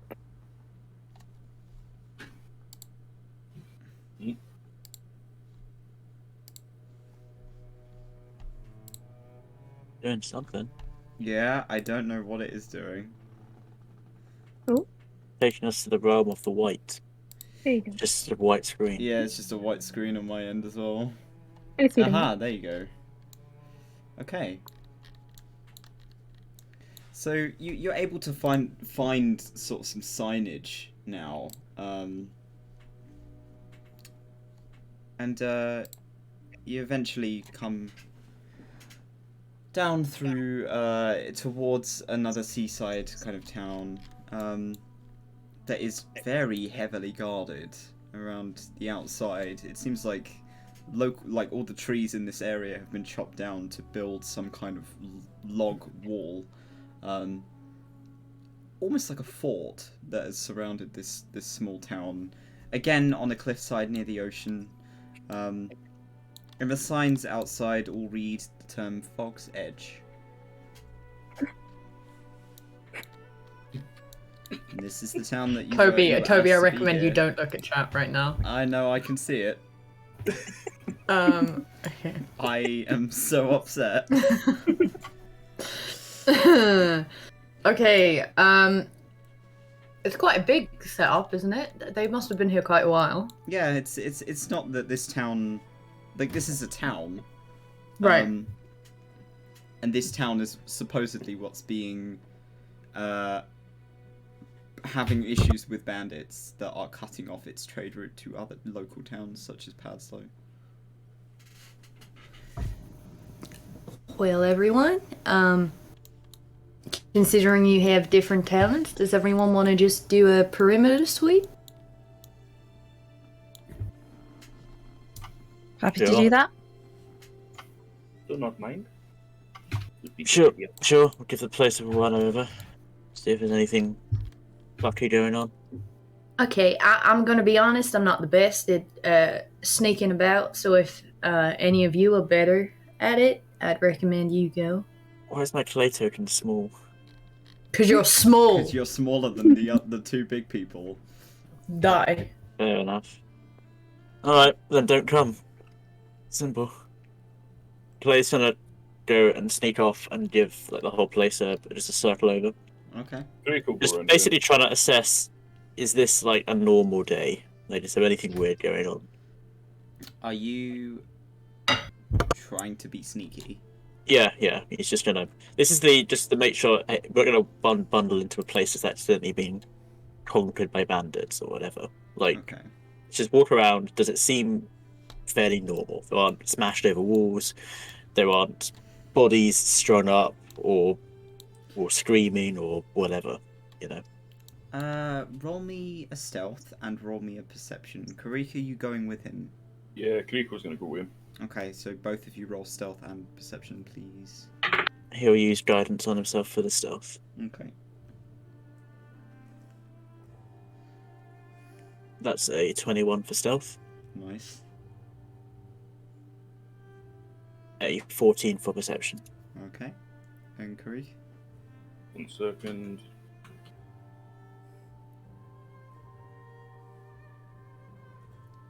Just one sec, just add in these up. So it's... Alright.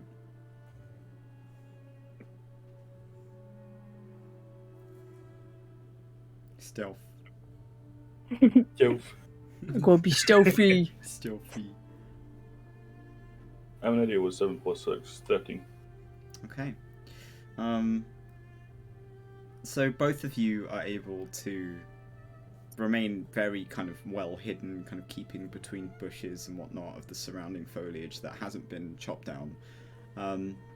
It occurs to you that it's quite odd that a small town like this is so heavily fortified. Especially sort of the fact that these trenches have been dug around the outside of the town as if to keep something out. It's not all the way round the kind of log wall. It seems to only cover the side that isn't facing the cliff. Understandably, it's trying to keep whatever is out in there in the jungle away. I know the map isn't to scale, but for clarification, is this a tall cliff? Yeah, that's kind of the cliff heading to the ocean. Okay, and so is all of this ocean then? This is like all this down here is land, and then up here is ocean. Yes. Okay, cool. Just wondering. It seems like, you know, this it doesn't seem like a big town at all. There is not many houses. It seems populated though, because there are sort of plumes of smoke leaving some of the settlements. But it is eerily quiet. Very, very quiet.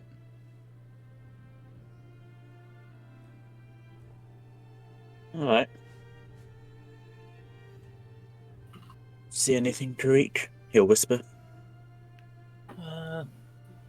Not much, but this is a small place. It's weird that the like big wall and ditches and such.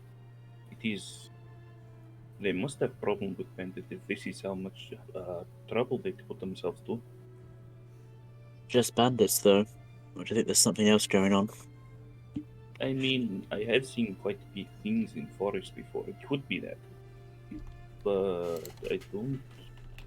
This isn't something I've really seen people put up for a defense against wild animal before. I think it might be problem with people. Perhaps. Though I don't know what kind of bandits we're dealing with. If they, I mean, this seems like fucking frontal assault type shit. Like you're keeping it up. How old would you say the defenses around here kind of look? Do the trenches look like freshly dug? The kind of log wall look freshly set up, or does it look like it's been like this for a long time? An investigation check, please. Investigation. That's 9. A 9.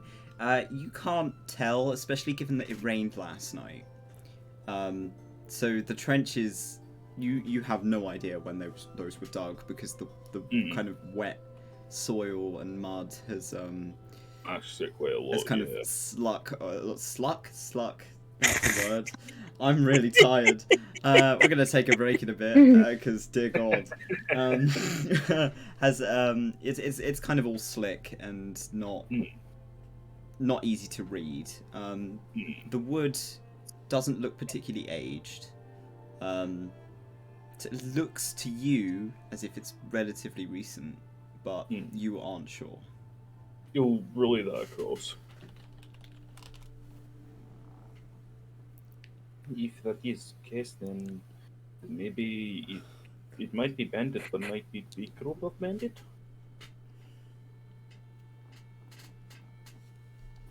Yes, and what that Brandy kid wants us to talk to them. Yeah, I'm sure that would go fucking fantastic. I mean, we have seen bandit before, but I don't think we get to look like bandit. Oh, well, we've seen bandits before, but normally you don't have to, like, struggle with the word for a second, build a bunch of shitty, actually, they're probably quite good fortifications. I'm not a fucking carpenter. Is there any sign of activity inside other than it being quiet? From the bottom of the trenches, you can't see over it, so you are not sure. Okay, is there any way to... I mean, I know Tariq's good at climbing. Are any of the trees in the forest tall enough that you could perhaps get a vantage point? Yeah. There are a couple relatively close that are a good sort of 40 odd feet high. Great, you're good with heights. Want to let up? I can climb up if you want. I'm not. If people inside see me though, they might not be they might not be happy seeing someone climb up like that. They might think we are bandit at that. We're not going in. We're just looking. Oh no, that is. Well, you know what I mean. Like it could look like someone else is scouting, but I can take climb up if you want. I don't know. I'll give it a look, and I'll be quiet. And if they start shooting at me, then we'll know that they're not friendly. Well, I mean, it's probably better if I go climbing. To be fair, I think I'm a bit more experienced with it. So you'll. Actually, I don't know who of us who is actually better at climbing. I imagine it's Karik though. Karik has a climbing speed of 30 feet. Oh yeah, fair enough. Karik has a climbing spell. That too. He's got spider climb. Fair enough. Karik is a fucking spider, mate. Clay will give advantage if Karik wants it, but otherwise we'll just be quiet and hang at the base of the tree. Yeah, I'll say just a spider climb. Okie dokie. Just makes it easier. I'm gonna say that we're gonna take a quick break first. We'll be back in like 15 minutes. Wonderful. So we will be back, as I said, in about 15 minutes at like 8-ish. Hold tight.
turned.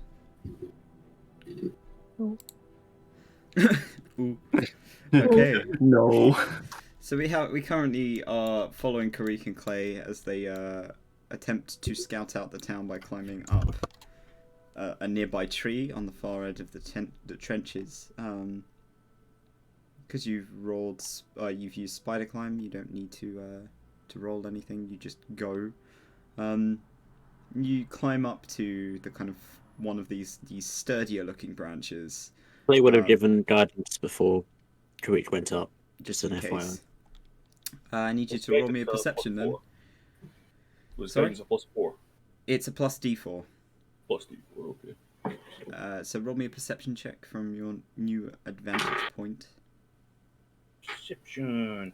It's a 9 plus a 5, and now that way it's a +5, isn't it? It's a plus 5 and then a d4 on top of that if you want to use it. That's a +3, so that's 9 plus 8, 17. Yeah. 17. Okay, so looking out into town, you have very keen sight. You're used to this kind of scouting out and observing from very high up. You can see people in town. A few folks in the street, some kind of bundled up next to tents.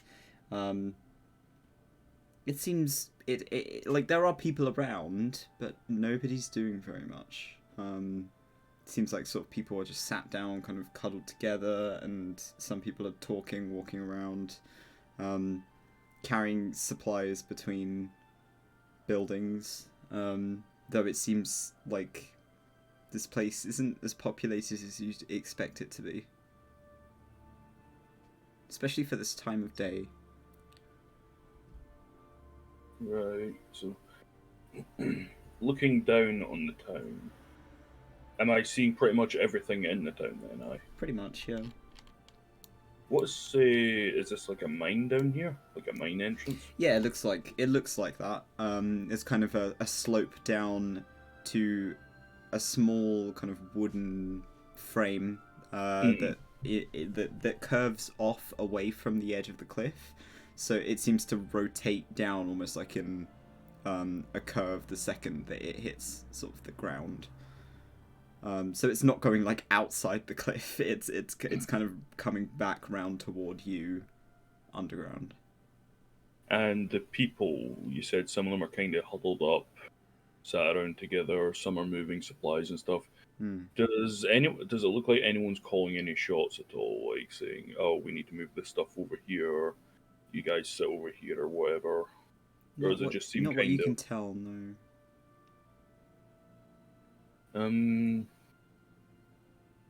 Does it look like there's anyone up in this tower at all? From what you can see from the height you're at, no. Okay. And do any of these buildings like look? For fuck's sake! Reese, I swear to God.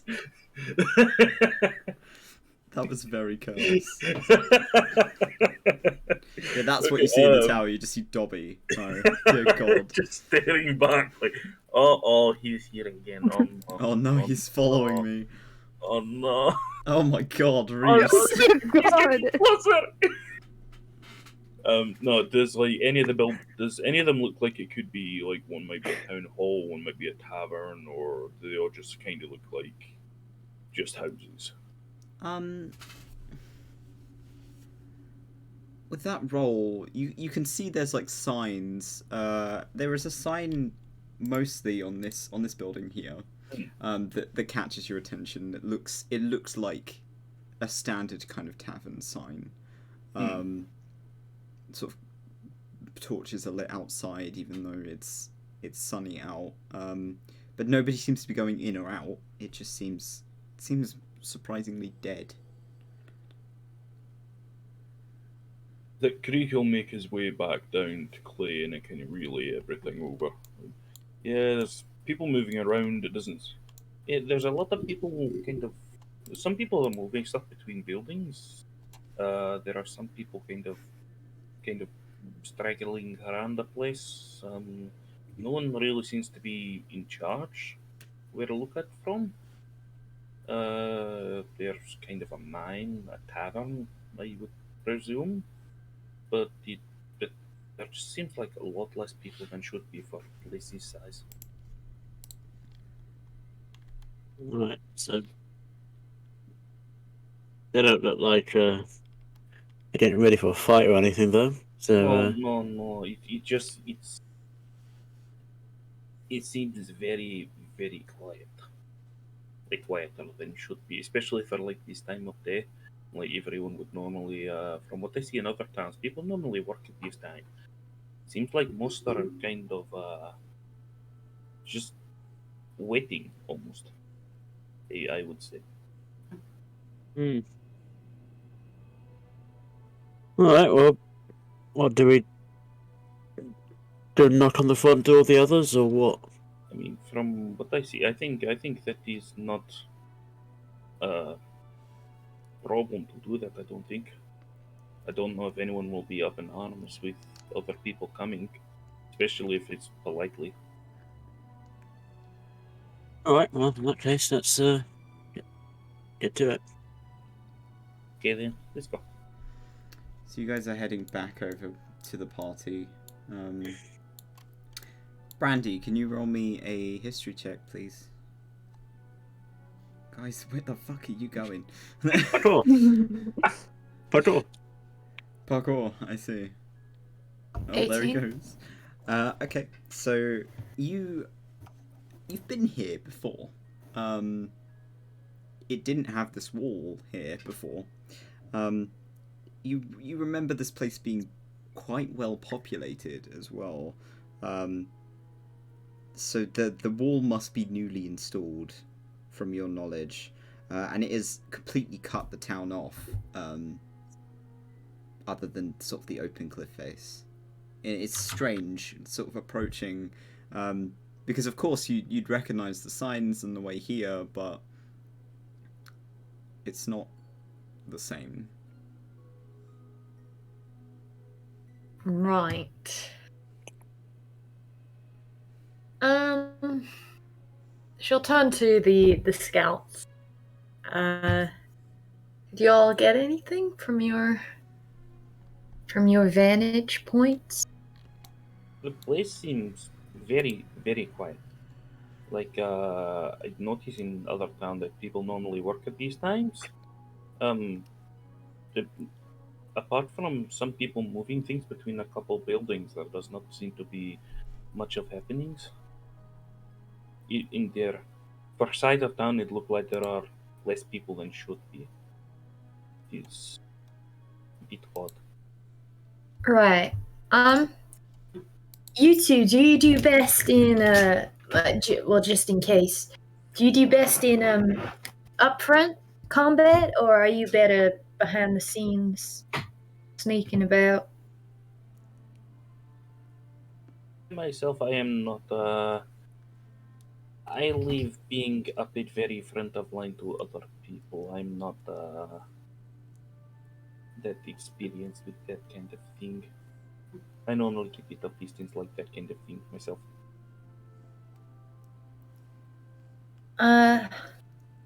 Okay, because we can either set you up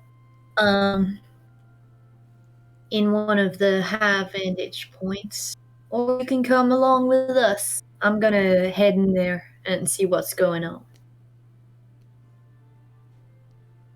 One sec. Trying to see if those. Creek could just head back up. Well, Creek will suggest you can head back up the trees again if they'd prefer him to. And I'm just trying to see if there's anything you could use to, like, maybe, apart from just shouting, warning if anything's coming.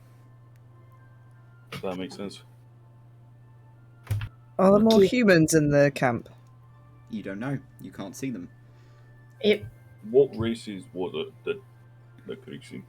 You Was it weren't mainly able to see specifically. I could, yeah. You could see people, but it's details like whether or not they were human, elven, blah blah blah blah blah. You couldn't register. I was a bit far away to make out exactly what races of people were in there. I can only just make out it was people. Okay, well, I guess we check for traps and then we head straight in. Would you prefer me to sit up high place and keep watch? Hey, or- it's up to you. Whatever works best for you. Okay. She's gonna turn to Ace and go, Ace, do you want to help me with the traps, if there's any? She nods and kind of makes her way up to the front. Palos isn't here. Oh, I forgot to bring in Palos. Oh, lady. no. Good night. She's been turned into fucking mincemeat. Yeah. There you go. There she Yeah. Ace kind of moves up to the gate, as you kind of can tell it's a gate. It's quite crude. It seems like this has been put together not by skilled hands, but it's not unstable. It's just not exactly pretty. And Ace kind of scouts about and looks around and makes sure that the entranceway is safe.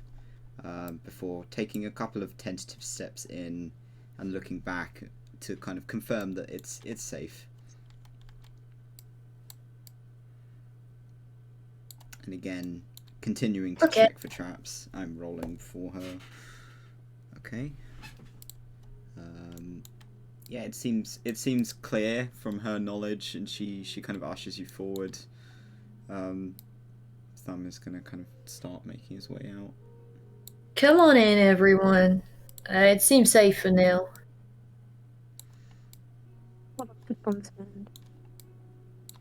The kind of brief check, sticking her head inside and kind of looking around, before taking a step back and saying, after you. Great. Okay, now we just find the person who runs this place. Sarah's going to quickly alter self to that human form that Oh she my had with God. Clay. Okie dokie. Here we Dude, go. don't make a fucking drama! Here we go. Says the one making drama. I'm not making drama, it's making human.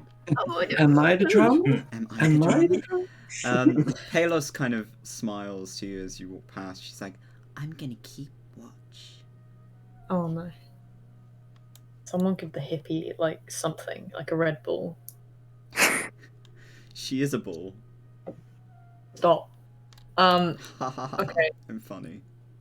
So funny. Okay. Is there anything? Is there any people? Anything? So as you walk into town, the first thing you notice to your left, is there are people like living out of tents, and as they notice you walk in, like kind of make your way in, this kind of strange looking group of people,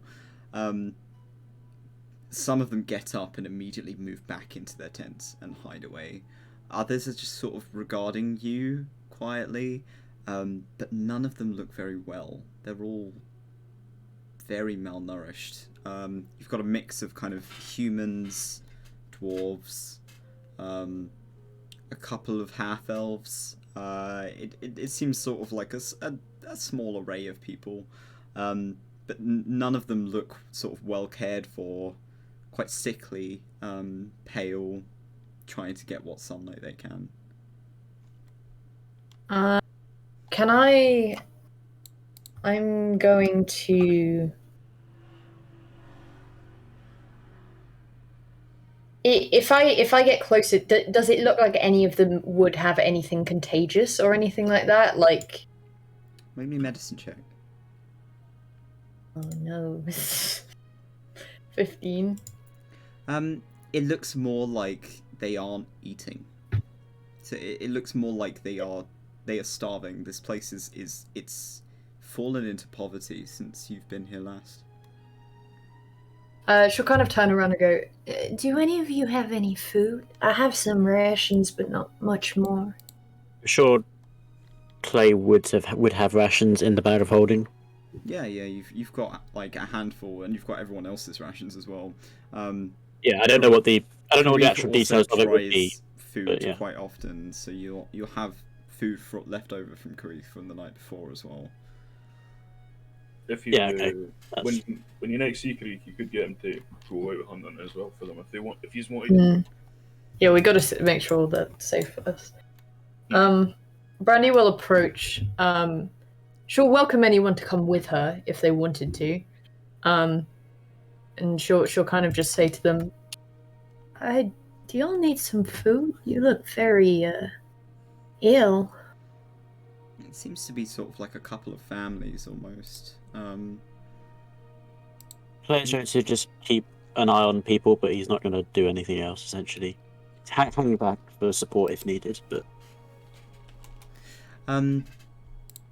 As you draw closer, a few of them again move away from you as if very wary. They seem quite distant, as if they don't really want to say anything. Though the younger there's a very small looking little dwarven woman, probably a child, she looks quite young, who seems to perk up at the sound of food, but seems like their parental figure is sort of ushering them to stay quiet and not move. Brandy will basically, like you would like a cat, you would place the food down. She'll kind of take out like a handkerchief, like a spare piece of fabric, and lay it down in front of them, place the rations that she has down, and take a few steps back, and just be like, I just want to make sure you're okay. We can, if you're in danger, we can escort you to the next town. There's a sort of a young elven man, probably a half-elf, who he doesn't look much older than maybe his mid-20s, and he kind of moves forward and very tentatively picks up what you've placed on the floor. He looks like he hasn't eaten for a very long time. He is skin and bone, and it is not pleasant to look at, unfortunately. But he kind of bows his head quietly as a thank you, before kind of pointing further into the town, and in a very kind of hoarse voice, he says, "You should speak with Sage." Is Sage your leader, or is he the one that put you in this state? She's the community guardian in the tavern. He kind of points towards the building that Karek had seen before with the sign out front. Well, not that one. This one, sorry. And he kind of moves back as one of the older sort of gentlemen around him kind of ushers him away, like, stop talking. We shouldn't be talking to them. Brandy will kind of usher the others forward as if to kind of nod to them and say, look, it's safe. You're fine if you come closer to them. Jesus fuck. Ping. She'll kind of say, look, we're here to help you. If there's anything we can do, we just want you to be okay. You look like you haven't eaten in years. You kind of notice them all kind of looking between each other as if they're silently asking what to do. It's almost like none of them have any social skills at all, or at least they are very adverse to saying anything at risk of something happening. The young man kind of shakes his head again, and points again to the tavern and says, "You need to speak to Sage." Okay, we'll speak to Sage, and in the meantime, we'll leave you some food if any of us can spare it. And she'll kind of look back to the rest of the party.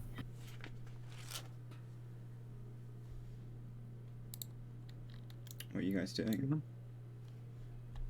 Do any of you have food that isn't blood or sunlight? Blood or sunlight. berries. To take out some rations from the pack. You've got Thumb's good berries. Yeah, you got Thumb's berries. Yeah, Thumb's gonna kind of pluck a couple of these blue berries off of his head and hold them up to Estella. Yeah, they'll hand those out. As grateful as people seem, they also seem incredibly hesitant to be anywhere near you.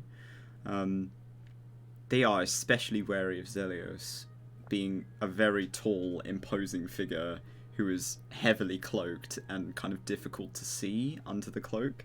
So as soon as Zelios moves, like, some of them flinch, some of them move away. They are not comfortable with the fact that he is kind of not as open as the rest of you, whether it be out of choice or necessity. I guess Zelios would try to, without getting much sunlight on him, that try to show his face a little tiny bit. Like hopefully in the shadow still, but like it's, you know, when like someone's like cloaked, but you still be able to see like a shade of their face sort of thing. Yeah, you can kind of turn away from the direction of the light. And although it's still kind of pattering a little with rain, it is starting to lessen a little more now. Doesn't seem like these people care much, but you are able to kind of pull it up a little bit to offer them a little humanity, because they seem very kind of spooked. We'll put their mind at ease a little bit. Brandy will look to the rest of the party and kind of gesture, like in a pen scribble in the air on her hand, and go, "Do any of you all have any paper and a pen?" I got that. The fuck do you think? Stella does. Could I borrow a page? Yeah, and they just like reach into the satchel and just rip out a page and just give it over. Do you have a pen as well? I have charcoal. Perfect. Good. Miss. And they give that. And sure, Brandy will just write something down on the paper, fold it up, and just place it on the handkerchief. And then turn to the rest of the party and go, "We apparently need to speak to someone called Sage in the tavern. The community leader. I'm not sure what that means and whether they're in charge of starving these people, but I'd be on guard." I think Zeus will nod. Like his sword is still sort of sheathed, but he put his hand like sort of like leaning on his sword. He said it'd best be on our way to speak to the said person. And maybe it's best if we don't swear in front of them. Just because that can be kind of off-putting to some people. I think you're the only one who's got a problem with it. It's just a bit crass upon first meeting.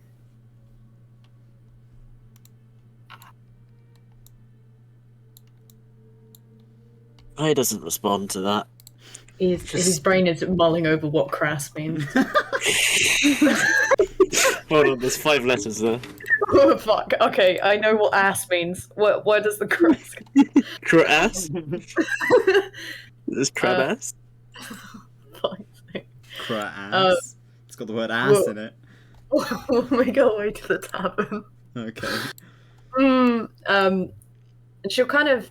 She's still really wary of Zelios, just based on what she's seen, the fact that he's quite big, and that he looks like he's headed to a funeral. He kind of looks like the Grim Reaper.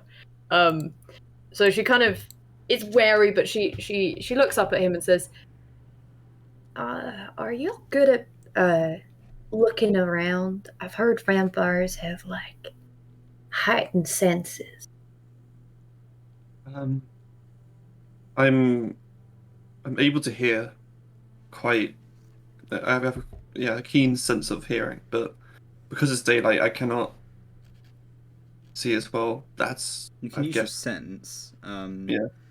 You can't like your perception with sight is at disadvantage during the day. Yeah. Yeah. But your hearing at the moment is perfectly functional. Yeah, that's what he's saying, and he's saying I think it's because they're drows that they can't see as well in daylight. Yeah. And he will stop for a moment, and he's gonna use vampiric sense and see what's happening. Okay. All right. Okay. So from where you are stood currently? He will walk closer to like the middle here. Yeah, I was going to suggest around the tavern. Which one's the tavern? Sorry. This one. This one. Mm-hmm. Right. He'll walk towards it. Okay. So you close your eyes and you focus in on your sense, and there are a lot of people in there. Surprisingly, there is a lot of people in there. It's almost like somewhere around sort of 15 or 16 people. One of which is very close to the door. All of which are humanoid.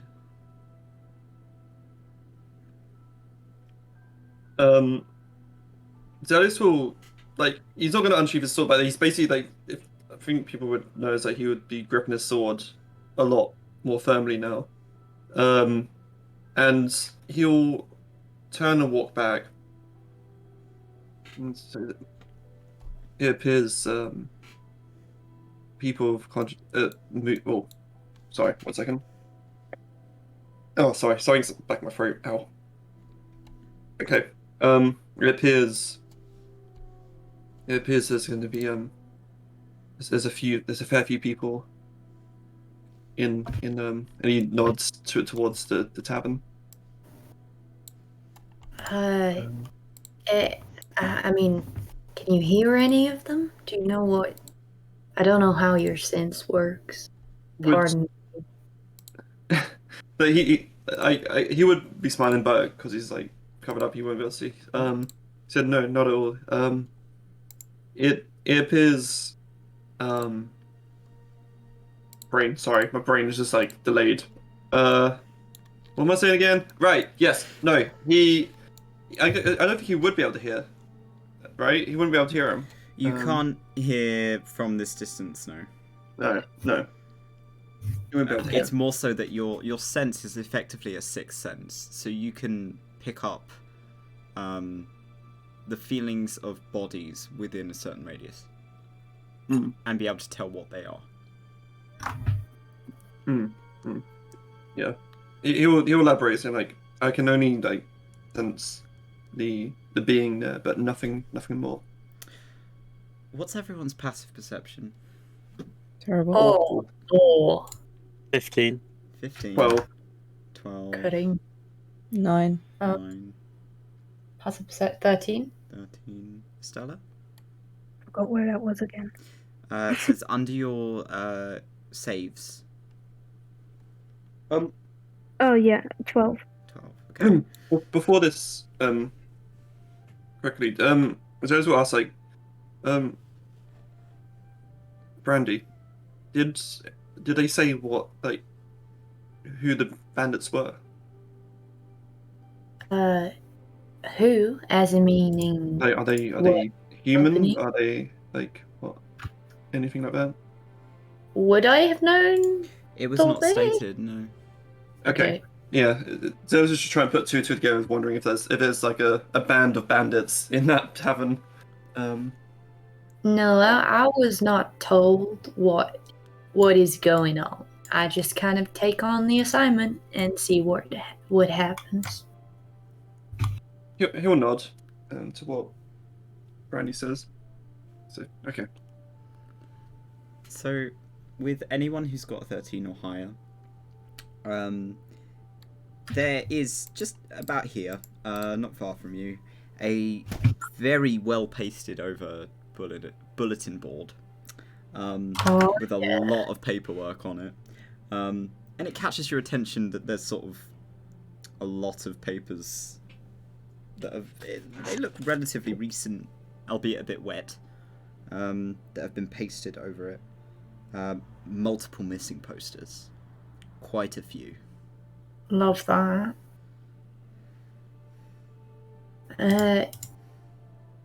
You guys seen this? What's that? And she'll gesture to the bulletin board.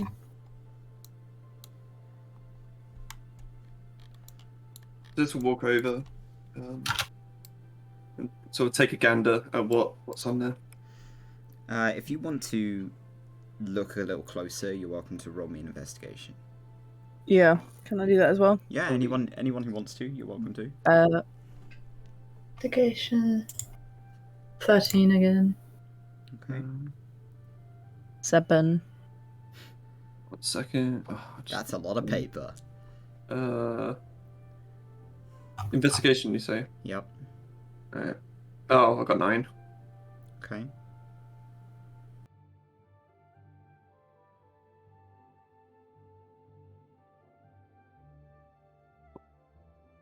Anyone else rolling? What do you think? I got 13.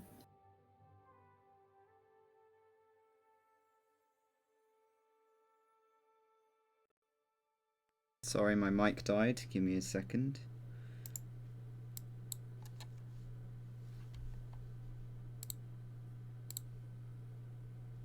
That is not... There you go. Okay. The heck, Mike? What was that, sorry?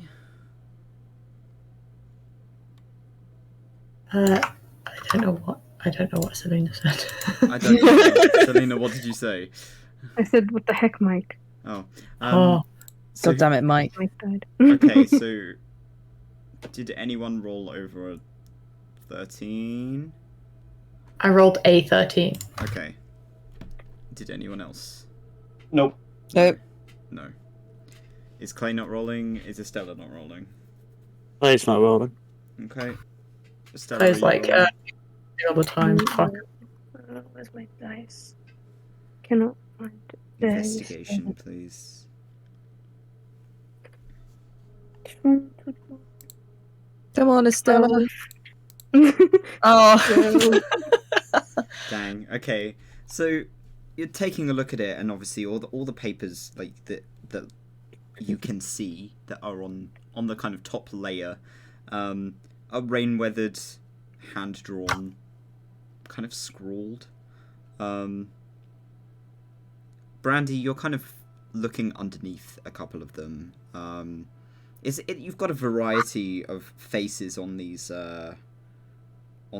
posters, sort of indiscriminate of age, race, gender.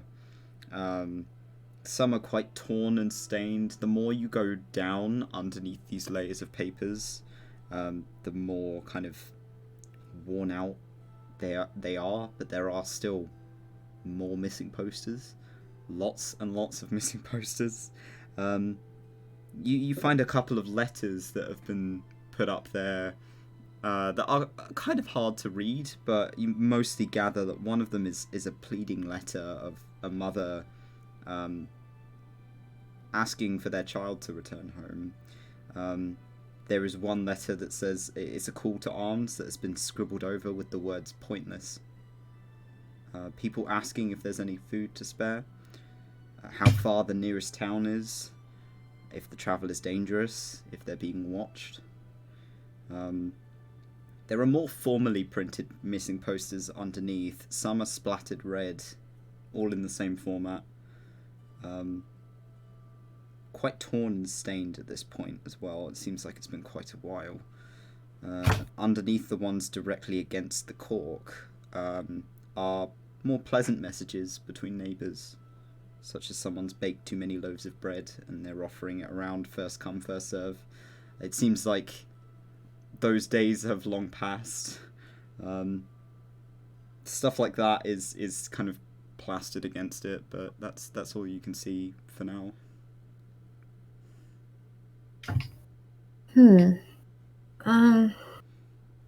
I didn't realize there was a missing person problem in this town, but from the fact that so many malnourished people, where are they going? And what are they being picked off by? She's kind of musing to herself, but aloud, not quietly. I guess we go into the tavern, see what state everyone's in, and get a gauge on that. I Those think will we better do that. nod and start heading towards the tavern. Okie dokie. Wait. I don't think you should be the first thing they see. Brandy seems pretty sociable. Why not? I don't know. Let her go ahead. She can do all the talking up front. Are the posters of all ages? Yeah. All ages. Okay, so it's it not like seems it's completely indiscriminate. It's like right. any kind of Okay. people. Okay. I mean, I don't want to go in there just like swinging my hammer around, but I don't think I should put it down either. Guess we just go in. Try not to seem that scary or unapproachable. See the little fellers coming with me? And she'll kind of just very slowly open the tavern. She won't knock, she'll just open it. So like before Brandy goes in, he'll say that there's someone close to the door. You How push- close? Would he know? How close? How close? About close? like 5 feet. They are next to the door.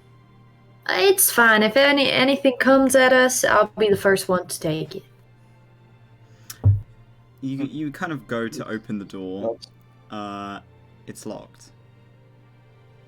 Or at least it's being held shut. Okay. Plan B, we found another way in. Are there windows? As you kind of make your way around, the flooring around here is quite rickety. It seems kind of weather-worn. All the windows have been, like, covered over and barred shut. This place has been completely shut down. There's a sort of a slot at maybe sort of average eye level that slides open on the door, and a pair of very bright orange eyes kind of meet you quite abruptly, and you hear a sort of a young female voice say password. Password? I thought this was a tavern.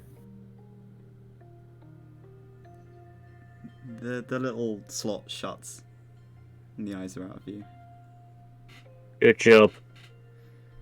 What do you think the password is? I don't Frick? fucking know. Maybe ask for the person that they said to ask for. Okay, I'll try that. And she'll knock on the door again. For the first time. The slot sort of shunts open again with a kind of a loud thump. The eyes meet you again. Password. We've come to see Sage. They kind of narrow a slight. Not without the password. Not without the password. And it closes again. I see. Okay. I'm gonna run over to the people. I reckon they don't know the password because otherwise that'd be in the protected place, but we can try. Do any of you want to see if there's anything else in the houses? Yeah, I'll give it a look. I can Okay. try to detect her thoughts. Oh. I mean, sure. Go ahead. It's nothing to lose. Okay, if you want to. Are you... you have to be quite close, isn't it? Is it 30 feet? It's 30 feet. Okay. Are you pushing to kind of get below surface thoughts? Or are you just going after surface thoughts? Just surface thoughts. Okay, so she doesn't have to make a save I think- or anything on that. I think I would say, yeah, if you knock and then detect thoughts while she's opening the thing to say password, she might be thinking of the password. yeah. So Clay, I don't know if Clay would think of that, but I would. So yeah. That's the way Take our around, knowledge. isn't it? Take our knowledge with you. Estella would do that. They'll knock. The little slot kind of shunts open again, and the eyes seem to be expecting to see Brandy, and then look down, to kind of make eye contact with Estella. Shit, it's out of speak. Password. Where do we find it? Clay's just yelling that. Well, I can't speak, can they? So Oh. Yeah, you just knocked on the thing and this it's is just a silent child. And the Estella, you cast detect thoughts. I'd like you to cast to roll me a sleight of hand. I want to see how subtly you can do this. Oh god. Couldn't Estella cast it before knocking? Do you need to be able to see the person in order to cast it? Because it lasts for a period of time, so you can cast it and then have it active, and then when they open the door, Right. Okay. you can use I've your also action. got to open them. command as well. I'll say that. Yeah. Okay. You cast it prior to that. Then fine. As you kind of meet her gaze. At least you assume her gaze. You can hear her voice in your head. Kind of musing a slight over the fact that she's not seen you before. That you're new people. We don't get people in town like new people ever anymore. I can't be sure if they're trustworthy, effectively. And Clay will say, if a guy wants to get a fucking drink, why does he need a password? The eyes meet you and scowl almost regarding you. It doesn't seem particularly malicious. It just seems almost it's out of caution. And she says, "Without the password, you're not getting in." And she closes the door.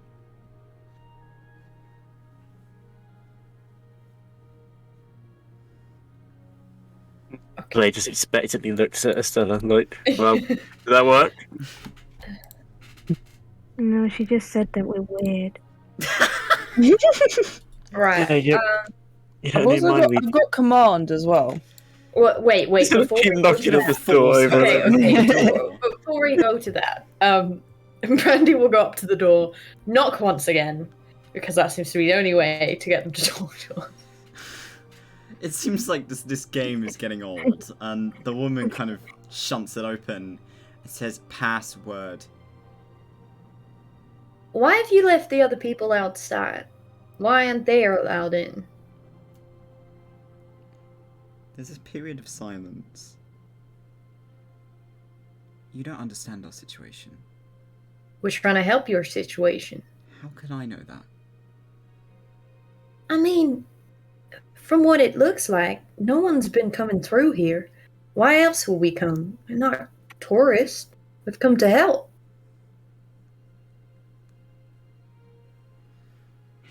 She... Roll me persuasion. Oh, no whammies. 15. She seems like she's kind of thinking about it. All of you. All of us are here to help.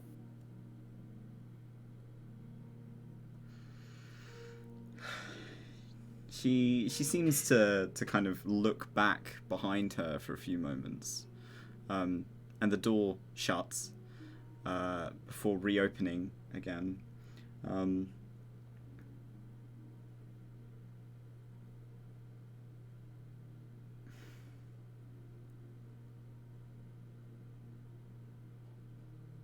She's just kind of staring at you. It seems like she's trying to get a read on whether or not you're lying.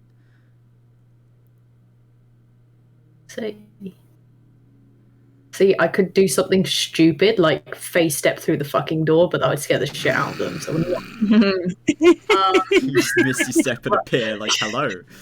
Hello. Hello there. Hello there. so she'll kind of go, look, we've come here to help you. We're all armored up, ready to fight. Whatever you need us to fight. We just need to know what's happening. It's pretty odd. The door shunts shut again. Before you hear sort of locks being undone. And Clay, you're the only one who can hear it.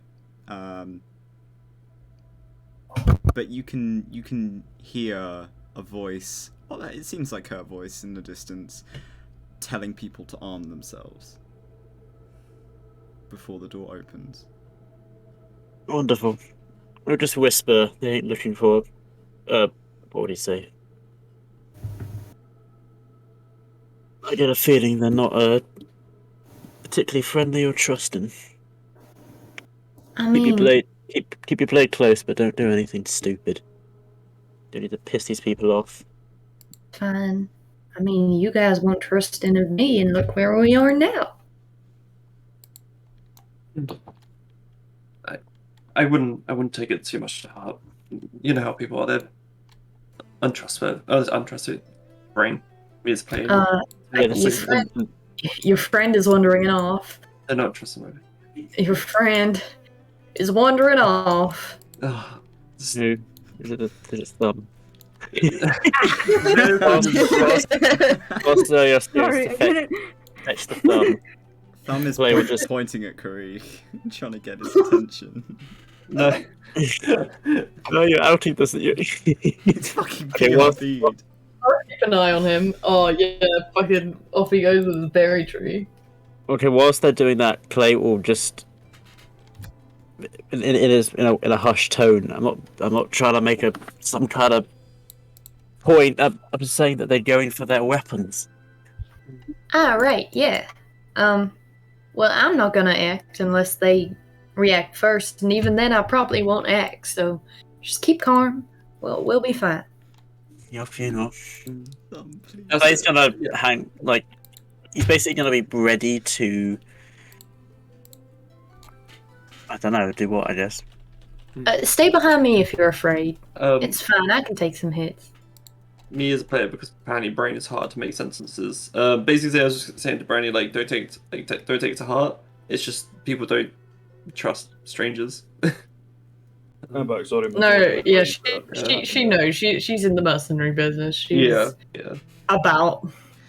Yeah. Okay, so as you guys are prepping to go in, Karik, you can see Estella and Thumb.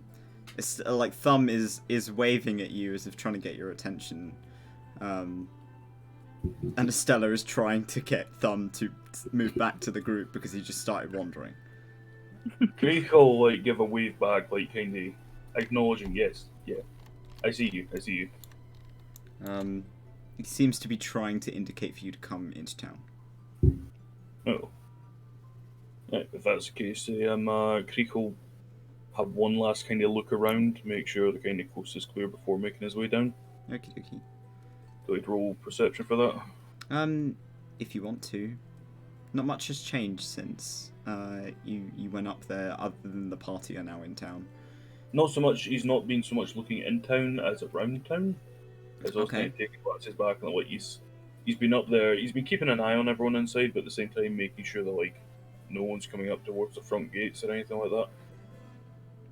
Didn't seem like it, no. Right. The path has You been just- quiet since you got here. He'll just make his way down.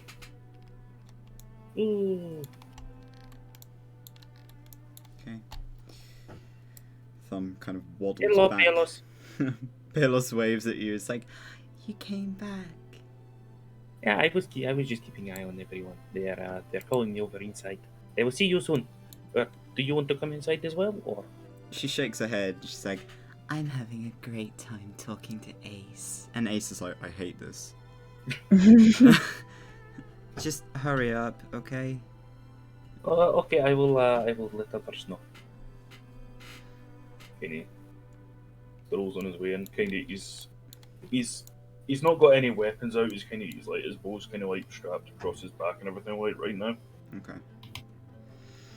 Do you guys sort of tentatively step in? I need a marching order. What order are you going in? Brandy will go in first. And as she goes in, she's going to cast her channel divinity. What is I that? just lay a hand right behind. Okay. Channel divinity, emissary of peace, which means I get a +5 to all my persuasion rolls for the next 10 minutes. Dang. Okay. Nice. Where do you not want to tell you?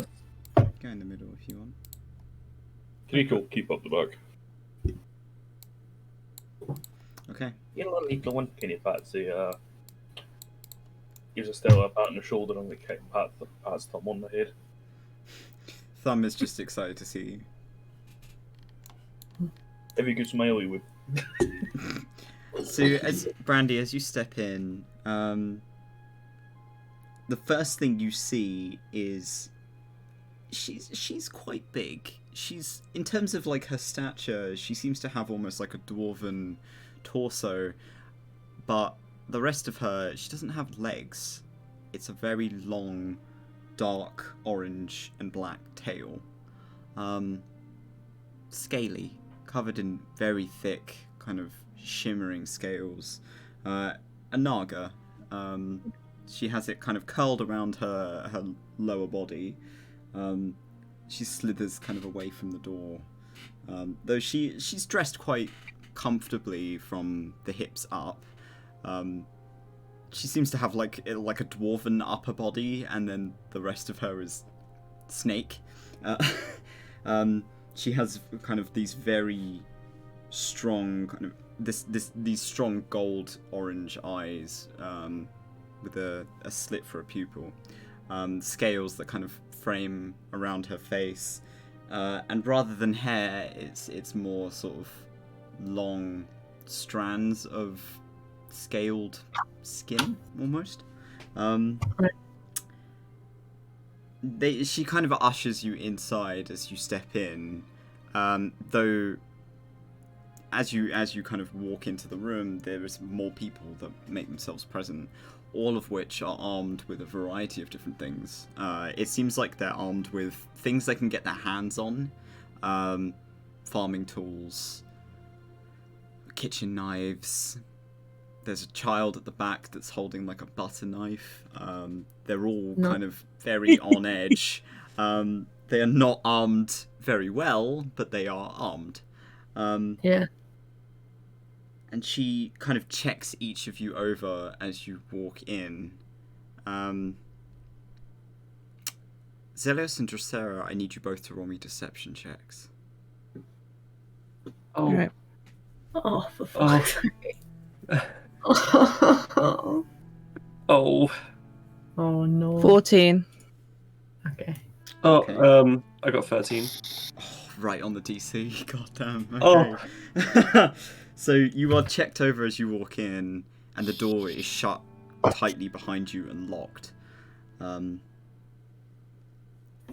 She puts kind of, as she kind of she checks you over and determines that you are not a threat. At least you are not presenting yourselves as threats. She kind of waves to the people behind her, each of which put down their weapons, or at least lower them.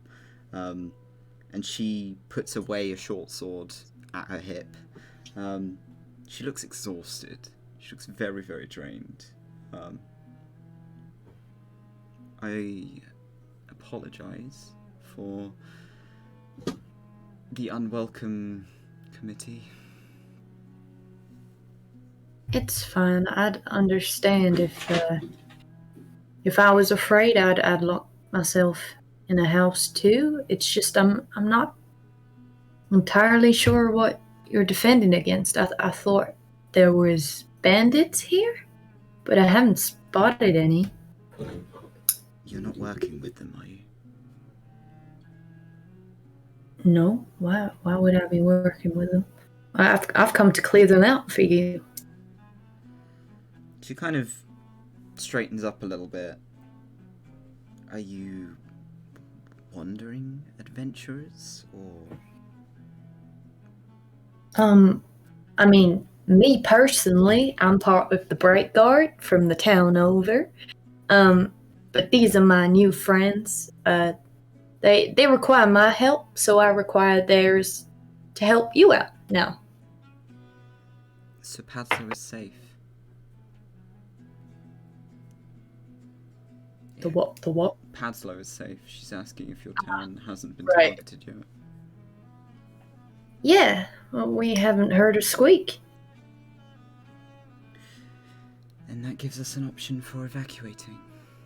She kind of that sighs and seems relieved at the idea. That's what I was telling the ones outside. May I ask why you left them outside? Well, they're not meant to be outside, but you can only live off of lack of sunlight for so long. What do you mean?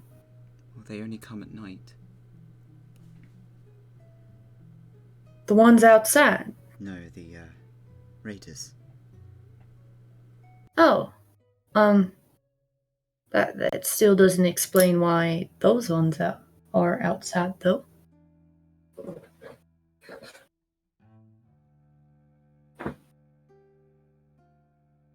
What do these raiders look like? I think Toby's mic is dead. No. Oh no. Because I heard the white noise.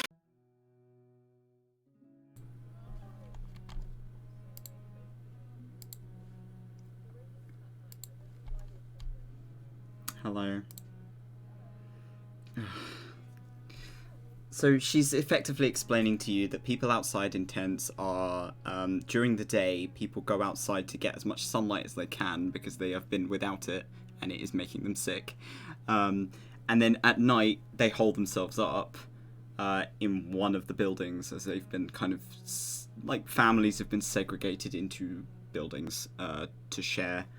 I don't know how much of that picked up, but whatever.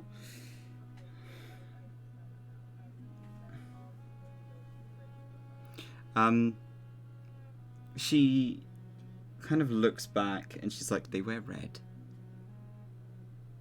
But often they're heavily cloaked, and in the cover of darkness, most of us cannot see them. They come in, they take people, they leave.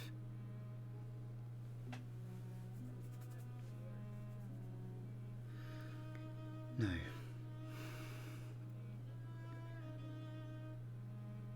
They have made their way through more than once, though we aren't quite sure how.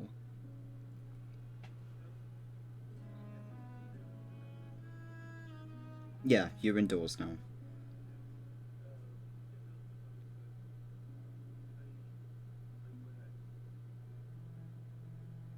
She kind of shrugs. They're too fast. We don't see details.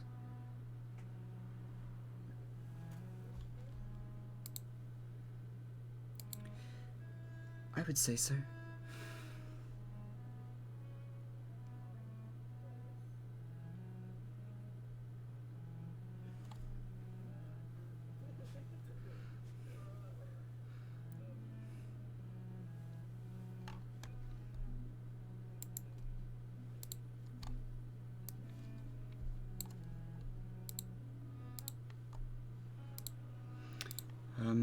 They come as groups, though some are not wearing the same clothes as them.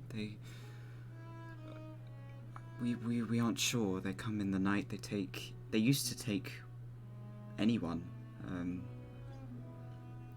many people. It doesn't matter how old, how young, what race they are, what gender they are. It didn't matter. They just took anyone and left, and now they're targeting people. Are these bandits taller than I guess. Are you? I guess like an average person. I wouldn't say so. Hmm. So these people, they come in the night. Do they come every night consistently? Not every night, no. But it's sporadic. She kind of moves to take a seat and offers a seat to you. She seems wary still. She's got one hand still on the hilt of her weapon, but she seems relatively relaxed in her posture. They cut off Fog's Edge from everywhere local. We assume in an attempt to stop people such as yourself investigating. I see.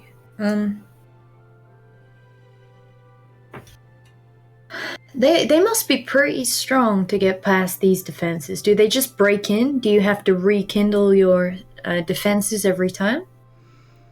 Sometimes we just have to let them in. She seems quite shameful at that fact. It's better to lose one than to lose 10. You said they were targeting people. Do you know if there's a common trend there? She kind of looks behind her to the groups of families that are settled within here. It seems like the tables have been upturned. Chairs have been made into little kind of groups, and tents have been set up indoors. People are living in here, and you don't know for how long, but they have been living from within the tavern walls. Most of them are sort of a mix of humans, dwarves, elves. There's a couple of Elenians of varying types. Spellcasters, from what I know. People with innate magic. She kind of smiles to the lady and turns back to Zelius and Karik and goes, "Is there any chance you guys can just go out on a big hunting spree and just bring back as much as you can?" He gives it instantly, starts nodding. Yeah. Zezel. Bring back the whole forest. Yeah. I will cause the extinction of all the local wildlife. Oh my god. You will be well fed, do not worry. Okay. We'll be back momentarily. What time of day is it, Toby? It's kind of coming up to about like mid-afternoon. It took some time to get here. Yeah. Because from where you had set up camp, so it's starting to get kind of dimmer. Okay. Hurry as much as you can. We're just gonna question these people a bit more, and then we'll cook them as much as we can. I'll say for the minute, Karik to start with, I imagine he's probably still got some stuff on him from foraging along the way. Yeah, not much, and some of it's starting to go off. I reckon foraging would be good because they probably can't have anything too rich because they've been starving. So like red meat and stuff like that, they wouldn't be able to have too much of it. Yeah, you gotta be a bit careful. Yeah. Some berries. Yeah, berries. Berries would do it. Yeah, Thumb's got like one new berry. So he like, as you're talking about food, he plucks it off and gives it to Estella. Estella just hands it out like randomly. Just find this. Probably give it to the child, I would say. There are quite a few children in here. I thought there was just one with a butter knife. No, there's more than one, but that one stood out to you because of the butter knife. Just child waving a butter knife around like.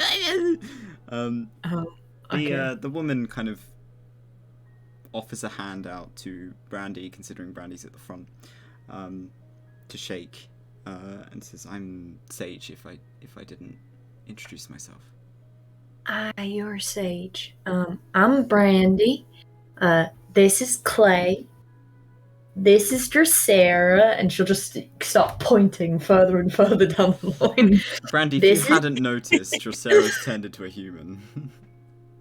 She'll pauses slightly before going on to Zelius, and then goes, and that's Zelius. and that's Estelar. And that's Creek. And then I believe this little fellow is Thumb. Thumb waves. Nod. Thumb waves whenever anyone says his name, he just waves. It's like a preset. And she'll go, Look, we don't want you to lose any more people, so if we can prepare for an attack tonight just in case they come, is there any house that you haven't barricaded yet, that you haven't set up in, that we could take refuge in, draw some of the fire?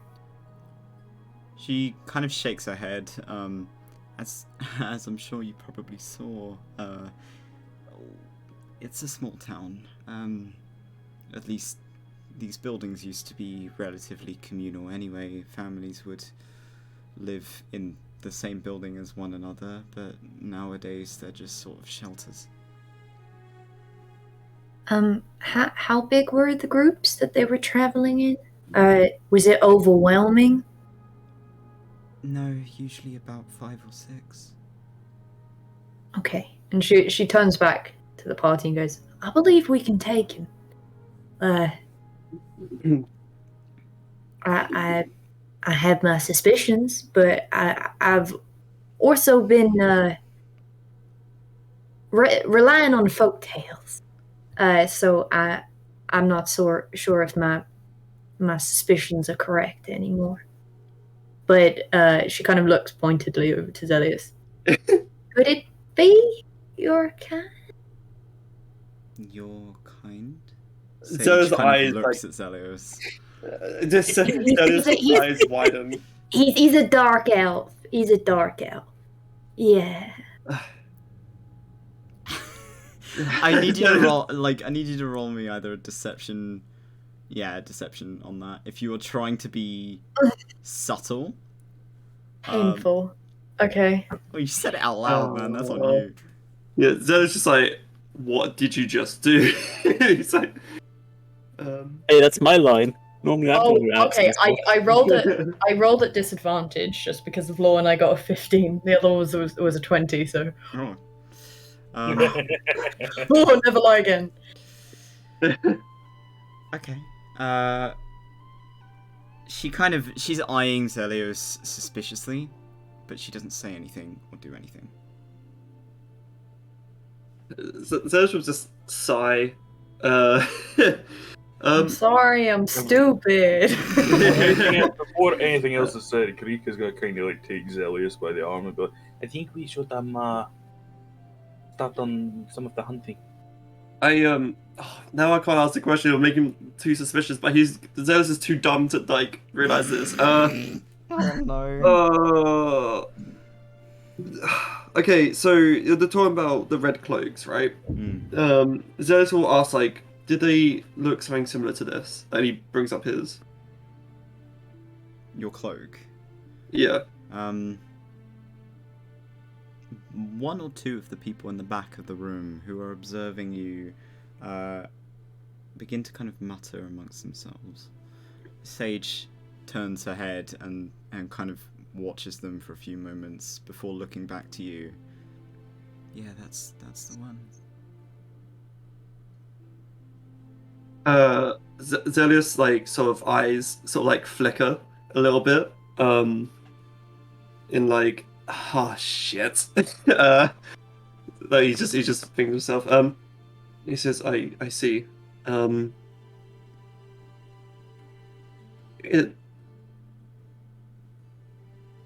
It might appear, and he turns to Brandy. He's like, it might appear that we will be going up against people, as you put, of my kind. See.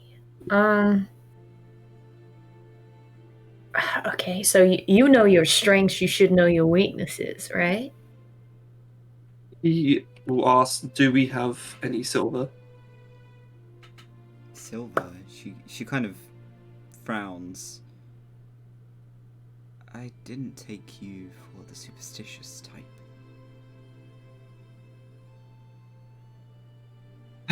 He kind of sighs. He's like, oh. I mean, if your defenses haven't been working up to this point, superstition ain't the worst route we can go. She considers this a few moments. The people at the back are continuing to talk. There's been rumors that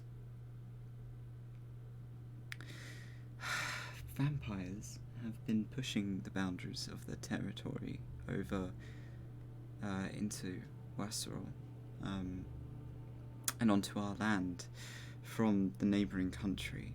She kind of looks at Zelios. I'm assuming you have connections to them. I will put out there, had.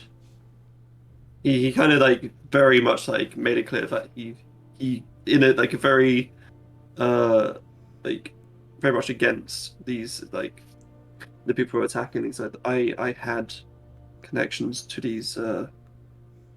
these people. I'd rather be honest to make this as smooth as possible, because I do not want you lot to, I don't know, like find out one way or another and turn on me in a misunderstanding. She seems to want to say something by looking around at the rest of the party, to Dracera, Stella, Clay, Brandy. Would Zeus sort of recognize that they want to say something? Are they hiding it, or they're making it? It seems like she's debating whether to say it out loud. Before turning back to Karik and Zelios, and she says, if you plan to go out, now is the best time to avoid conflict. Return before it gets dark. We'll get as much food as we can for you and your people. And worst comes to worst, it's a surprise attack when they come back. Just make sure that there's silver. We'll see what we can do. And saying that, before Krieg leaves, he will go into his bag and he's got 18 pieces of silver in his inventory. Okay, you're just going to pass them out. He's going to set them down kind of out front. He's going to take about 4 pieces himself. So he's got a slight idea of something he could do with it. Bare silver in front of you, Zelios, is quite uncomfortable. Yeah, he kind of like, you know when you're staring out, you're sitting inside, he's staring out through the window sort of thing, and it's like quite bright. He kind of like sort of squints his eyes a little bit and moves back. Oh no, just to say that it's in like a pouch. It's in a pouch. Okay, it's so not you haven't brought it out. No, he's taken a few pieces into his hand, but he's put them into another satchel. Okay. So it's not like direct. It's still you are still in quite close proximity to it. Yeah. It says just try not to make any sort of sudden moves to like not scare anyone. He's very much like, oh, this is way too close to comfort. I mean, for the sake of like coming up with plans and stuff, Clay has almost 100 silver between the bag and his belongings. Just line your knives with it, okay, you'll be fine. No, line the armor with it. Just like thread the coin. So they can't hit you. No, so they don't bite you. I'll just put it on your neck. They will bite other places. No, it'd be funny. Just bite the neck. The point being is if people wanted to come up with some kind of plan involving silver, Clay owns a ton. Brandy will kind of look to Zelios and just go, how many others of the superstitions are true? Do we need to collect garlic or anything? It's kind of it's quite an amusing concept. Like you know that garlic effectively causes hives. but it's more That's like all it's more like an alcohol. allergic reaction. It's not gonna kill you. Oh, Yeah. no anaphylactic shocks in this campaign. God damn it. Yeah, Zeus will just be Send like, him to anaphylaxis. Oh my god. I think Zeus will find out like, oh, that's like in a in a nice way, not like a patronized way, nice way. I just think like that's funny. But he said just we try and get silver. It's quite damaging to us. Silver That's so. or a stake through the heart. Yeah. Yes. A stake out of what? Wood? Just need to just drive something into our hearts. Blade won't work. It has to be wood. It has to be wood. Okay. Right. He basically explained all the stuff. It also Before he doesn't leaves. kill you. It incapacitates you. Okay. So you just be a fucking corpse, effectively. But if it gets taken back out, then you wake up again. It's like when you do that thing where you pinch the back of a cat's neck. Yeah. And it just... They flop and go fucking ragdoll. So yeah, I think Zeus will explain as much as he could before he leaves. But I guess before he leaves, he kind of turns back. He turns to like the strangers, like, remember, in a very like serious tone, like, remember, they're not my people. And then he turns back and leaves. Before Creek leaves, he's gonna kind of look at Clay, and would he be able to ask him if he could grind down a few pieces of the silver to replace a couple of the probably like flint arrowheads he's got on his own? Grind down on what? I don't play as strong, but damn. No, you can grind down You say silver on rock. You say Clay just puts it between like a bicep and just crunches it like as well as nutcrackers. I mean, he's stronger than us, and he's So you're fucking effectively attacking. trying to chip it into shape of an arrowhead. Yeah, like put on a few arrows he could use if he needs to use them. I just use his thigh muscles to just But you crush better not miss then. I'll allow you to make. It costs 1/3 of a silver coin to fire this weapon for one arrow. I'll allow you to make I'm sure you can 4 of them in the Yeah, time. I'm sure you That's kind of the number. cut I was a- like 3 or 4. Yeah, I'm sure you should cut or break a silver coin in like triangles or something, Yeah. and then Well, considering the I mean- coins in this world are like strips of metal, so they are like Oh, they're long, not like, flat pieces of metal. oh, okay, in that case, yeah. So you it probably makes could. it easier to carve that into. Yeah. A Well, point. you probably hammer it if you had a. If you have any smithing tools on you, I'll allow it. Yeah, The town yeah, has sure. it. I carry on a But smithing the tool town all has the a time. mine. They've got to have like tools for that kind of thing. What's this? Wait, what's that, Jack? So the town has a mine, don't they? Yeah. They've got they're probably bound to have at least some tools for that kind of thing. Ask when you get back. And you can do it as like an overnight thing if you plan to stay overnight. Either way, off for hunting. Just speaking mechanics, Clay can technically give himself proficiency with a tool, and then he can do stuff. Yeah. So I guess him and Creed could do some work Sit on and it. do some DIY MacGyver bullshit. Yeah. I will make Ah. a crossbow out of a stick and a banana peel. But I mean, to go kill some deer to get some thin animal bones. Oh, fuck's sake. As you guys are heading out, I will say that we will end the session there. Ah, I see. So Yeah. DT will be available if you guys want to continue chatting to Sage, and then we'll do a recap next session on stream when we get back. Thank you to folks for coming. It was fun. I hope you guys had a good session. Yes.